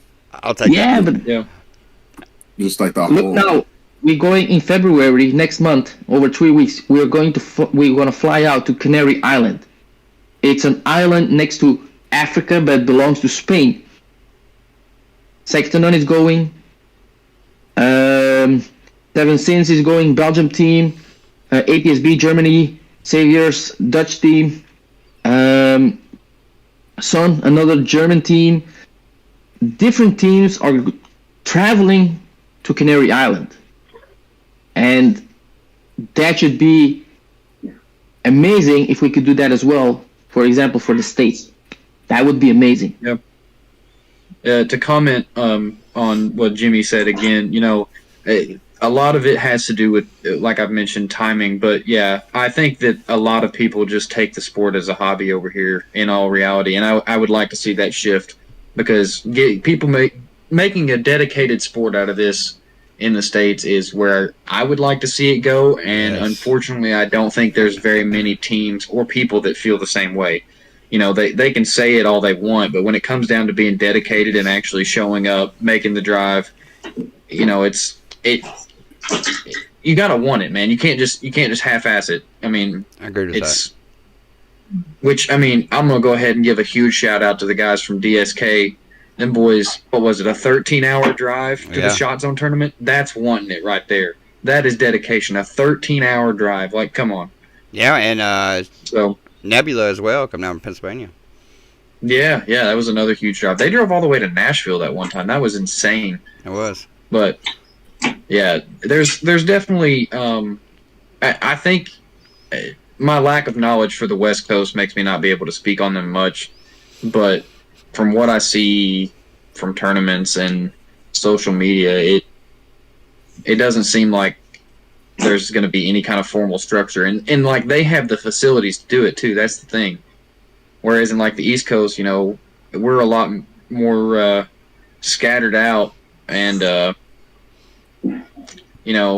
they're all centralized more in California. And sure, California is not a small state by any means, but they definitely have more teams, more players, and the facilities to manage a league like that. And where's it at, man? That's like what I'm trying to get the point across, I guess. It's definitely. I mean, and that's a lot of where I don't know. A lot of guys that I have talked to. I mean, I know there's. I mean, yeah, there's like Mason said, there's a lot of just take it as a hobby, but I think there are the hunger there for several teams. I mean, several guys that I've spoke to, or see the dedication. People like DSK, Nebula.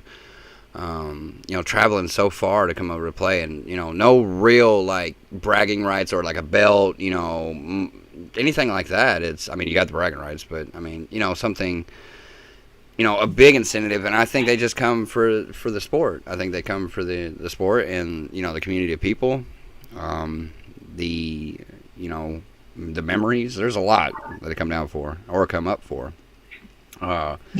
I think so. When I say I feel overwhelmed, sometimes talking to other teams, it's just like, man, we don't.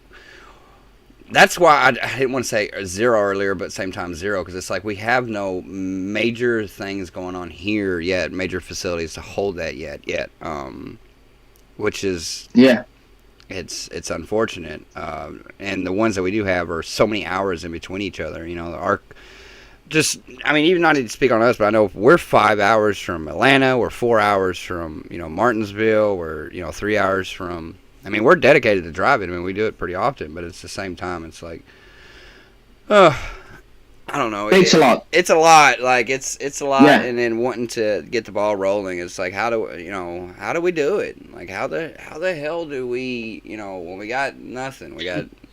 Nothing. And like aside from like having to train with ourselves, playing A on B or whatever with our 10-man, getting it coordinated to have another team show up to the same field we are at the same time is also difficult because they're also from 2 and 3 hours away from whatever field. The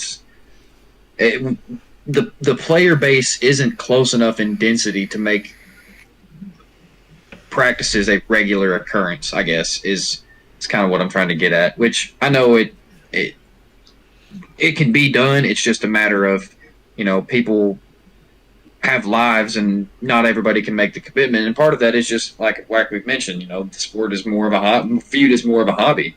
Mm-hmm. You need 8 teams to start a league, but 5 is right. Somebody needs to lead. Yeah. I think we could get some form of league going in the East Coast for sure. It's a gosh. It's I get okay. 10 teams at Shot Zone. Like, I think we could do it. Yeah, of course, because like here in Europe, for example, we have a season. In that season, we have 4 tournaments, and that's just for the ranking. And there are a lot of teams also from France traveling like 6 to 8 hours, but it's once in 2 months, for example. So people can organize their stuff and say, okay, that day, that month, that tournament, right? We know what to do. It's not like every weekend. That would be impossible to do. Yeah. Right. But that's the thing that, for example, let's say that in the West Coast, East Coast, you have a league, 4 tournaments a year. Your communication, for example, the names of the bunker is on point, even though that weekend the layout is different. But key names for certain bunkers are there, so you have that out of the way. So the communication over, for example, naming the bunkers and stuff, it's out of the way. You know that you have the basis. Right. That's a Charlie. That's I don't know. I don't care. Whatever. But you have to have the basis. And once you have that, and you go to the field, a new field, a brand new field, a layout, whatever, you have your basis. And that's the most important. You have to start somewhere. So if you go somewhere, that you are already prepared. Even though the names of the bunkers are different in positions, but you have the basics. That's the start. Like I said before, also with the 3D prints and stuff. But it's good to be prepared and going to those tournaments. First time, it's like, okay, guys, that was the first tournament. Second tournament, that's where we have to progress. Now we know what we can expect. And then the second, the third, and the fourth, those are the finals. And that's every time you can progress as a team, improve. Right. 2 comments from the chat. Speed Tech says, "There's no field in the world that comes to the players. You'll always have to go to the field. You just need the commitment." That's absolutely right. I agree. That's big facts. We're gonna, and like I said about the DSK guys, the more teams we can get that are interested in starting a league, and also right above that, Cleaner Airsoft says we have leagues in the East Coast. And yeah, there's some leagues up in more the Northeast. We call it East Coast Speedsoft or whatever. We keep referring to what we're doing as the East Coast, but really we're like not even anywhere close to the coast. I mean, hell, it's like an 8 or 9 hour drive for us to get to the coast. So yeah, agreed. But it's a broad brush, just left and right. Yeah. So I can't speak for the entirety of the East Coast when I say that, but for a lack of a better label, in the PBZ area, I guess, in like Kentucky, Ohio, Missouri, Tennessee, Indiana, that general area of the states, we don't really have any leagues going on. We just have once a month, the first Saturday of the month, we got Nashville, and then, they don't really keep up with points or anything. It's just whoever wins the tournament gets their name up on the wall, which is awesome. I mean, that's a great start. You got to have somewhere to start. And that's a perfect start. And I mean, we're consistently seeing anywhere from 12 to 18 teams at those Nashville tournaments, and that's growing. That's huge. Yeah, America is. Yeah, America's too big. It is. It's really big. Yeah. Well, Fives, I really appreciate your comments there, my man. That was the other one I was going to mention. He says, "Don't sell yourselves too cheap. Let the world and local scene know how cool you are." I appreciate that, man. That's sweet. Give Dimi a name of a field in the East Coast, and we will see if we can get the snowball rolling. Man. I mean, you have to. My pick. You have. Oh, I'd have to say, random place, if I could just pick, I would love to see it up and rolling and going. Would definitely, hands down, facility that's already on the website, things like that, would be HTK. For sure. Yes, that's the one for sure. It's already there. It's already SpeakEV kind of layout. It's already on the field. It's already on the website. That's the one I would love to see the absolute most. Second come to next. Shot that Zone, would be Shot man. Zone. Shot Zone would be yes. If Shot Zone was hardcover, it was SpeakEV, like official field kind of thing like that. It would definitely be Shot Zone because it's the one where the tournaments, but it had the inflatables. It's on turf, things like that. Definitely a huge fan of turf, man. I love it. Yes. I would much rather play on turf and never have to rip my hand into 2 pieces ever again. You don't know that story. Turf is nuts. I'm happy we have turf. First of all, it makes me feel like a real sportsman. I'm used to play soccer, for example, and smelling the grass and knowing that you have your soccer shoes and stuff, and that goes the same for turf. Turf, I need to have those turf shoes. It makes me feel real like a sportsman. Then you have the LEDs, the lighting. It's amazing. It's amazing. Yeah, to comment on that, like, I don't know if you saw how it was set up at Shot Zone, but they have that whole balcony that lines down the side of the field, and having people sitting up there and spectating was cool as shit, man. Yeah, that was so awesome. Yeah,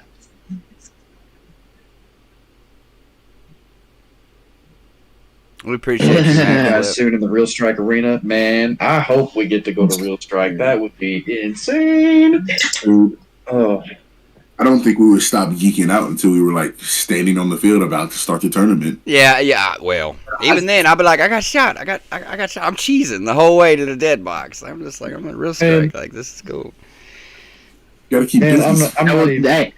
That would be like, you know, you are in the tunnel where all the players and the teams at, and then you hear the person calling you out, PBZ, enter the field, please. Oh, Oh, we cheesing, we geeking over there. man, I ain't even gonna lie. I would probably go out there and I would hear the horn and I wouldn't come off the breakout wall because I'd just be so in shock and awe. I'd just be sitting there. I'd be like, what the hell? Like, It would be. That's. I'd be the only one at a bunker looking at the rest of my teammates like, guys, come on, guys, guys, we gotta. We'll do it for one round. At least give us that one round. We'll do it, and after that is business. Like game and face you're on. you're shooting, and you see the Superman cam flying over you. Oh yeah, no, I'm geeking out at that point. Like You waving at the camera. dude, being able to play on like the place where I like discovered what Speed QB was like that'd be would insane. be a dream. Yeah, like, man. it'd be a dream state. Because I mean, we were watching Real Strike footage before we even played in our first tournament. Like literally, I think I watched probably 10 hours of gameplay at Real Strike before we ever went to our first Nashville tournament. Yeah, I'm up there. And man, Well, I have to be honest, that should be also in the States. I mean it. Somewhere central where everybody needs to drive for the same amount of hours. I don't know, but needs to be somewhere in the Yeah. center. I think we could definitely manage to do that, like an East and a West. I don't know if you could get one that would be the entire nation, but yeah, it's so big. It's a really big. Arizona, Indiana. But I those would be, like Steve said, those are two really, really good potential teams for Places. for potential places for a field. I really like the HTK field, and I really like the shot zone field, and they're like what, an hour apart, 30 minutes apart. Yeah. They're pretty close. So The HTK field, that's a wooden field, right? yeah, it's That's wood court, court. yeah. Which that was pretty It good. looked like a big field. It Yeah, is. it Yeah, is. it's pretty good size. Yeah. It's a decent one. And it's been so long since we've been out there. I can't wait to go back there. It's been we haven't been to HTK since September. Mm-hmm. It's been a while. But as Demi, as long as you got nothing else, man, I know it's super late for you now because you've been on here with us for 2.5 hours. Two and a half? Oh, time flies, man. It does. When you're having a good time. It does. But I know. I mean, I'm sure my guys are going to say something too. But I definitely so much appreciate you, bro. I want to thank you for inviting me, man. Dude, And I hope, with some things I could help you out. And well, I'm super appreciative. I mean, it's been a privilege to sit here and talk to you. I was geeking a little bit out when just messaging you. I was like, hey man, I'm talking to CQB Junkie over here, bro. Like I was a little geeky for a second. all right. But We're giving him crap about that too. yeah, he has, but it's okay. I have no problem with that. But I appreciate I appreciate it. Well, we appreciate you And, so much. We highly appreciate. And having you on there. we would never be opposed to having you back if you Ever. No. would want to join us again. No. But yeah, man. Yeah, been just good send me a discussion. message, Steve. I'm here, so no problem. If there is also anything, it doesn't have to be on the live stream also. But if you have any questions about anything, just hit me up.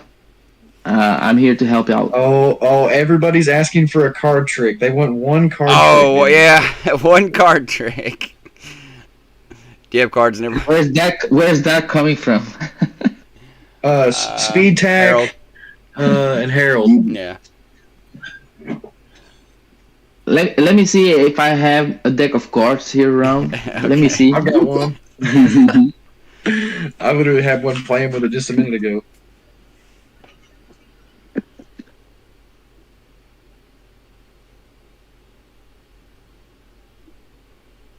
I mean, all hyped to see a card trick now. Yeah. The suspense right now. Hey, Steve. What's up? Is this your card? I didn't even get to pick a card yet. Oh, my bad. My Oh. bad. Terrible card trick. He's a noob. He's a noob. I got a card. All right. I picked a card. Is it 5 of hearts? Ooh, it was so close. What was it? 8 of hearts. Better look next time. The next one.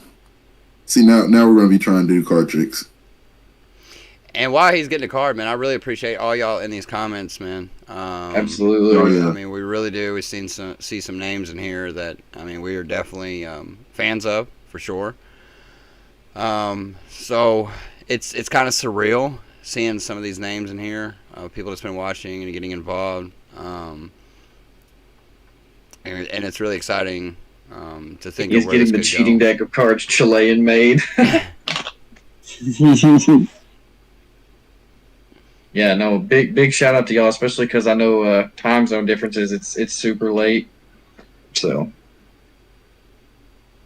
shout out to everybody who is a loyal viewer of the PBZ podcast and Steve QB's Coffee and Airsoft. Which I didn't have any coffee on this one. I was so geeked. I was trying to hurry up, too. But it's not the formal one. The formal one's always on Monday. The fact that we've been here for 2 hours. It's 10 a.m. here. Wow. We have well, y'all can see my screen. 6:32 p.m. here. Uh-oh. Did you find one?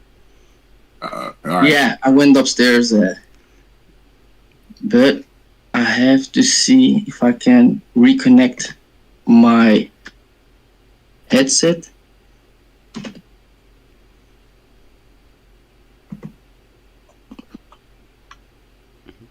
Zebra said the dog ate the cards. Your dog was in the background. Yeah, he's laying behind me.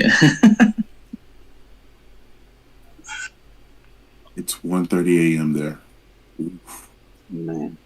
That's the whole trick. Dimi turned into a dog. Okay, now I can hear you guys. Okay, so I have a pack of cards here. You know, those are typical bicycle cards from the States.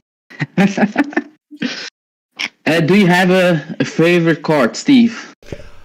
I could pick one. Let me glance around. If you spread it out, let me just randomly pick one. Okay, I got one.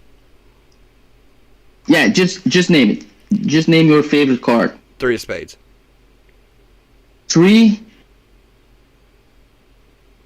That one. Yes. Okay. Okay, check it out. So, the card that you saw in the middle was the 3 of spades. This is the 6 of clubs. Just snap with the finger, bruh, and there you have it. What? How? Like, I was really watching for a sleight of hand, like of something you did, and there was nothing. Yeah, so that's my card. Here we have the, check it out. Here we have the 3 of spades.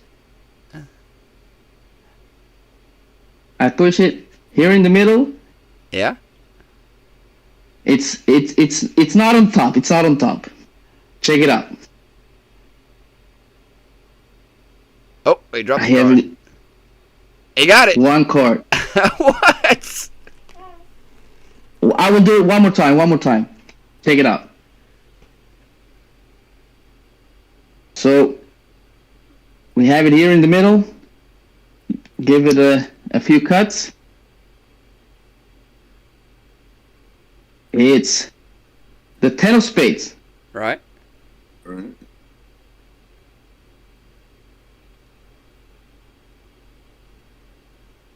Bruh. What? Okay. Oh my god. One last time. Check it out. 3 of spades. Going in the middle. Snap with the finger.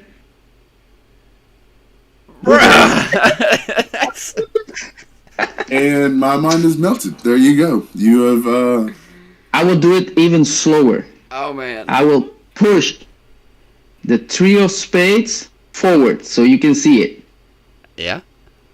I will spread the cards. The 3 of spades, I will push it in. Lift half. Close everything.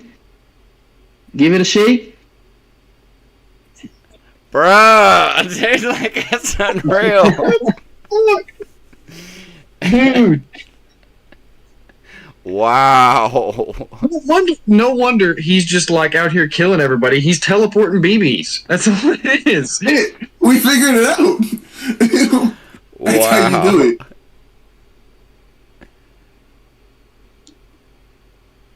Bro. There you have it, guys. And that's not edited either. That's completely live. Wow. Hey, I hope you guys enjoyed it. I want to thank you guys for having me here. And hey. Appreciate it. No, we appreciate having you on here, dude. Really It's been amazing.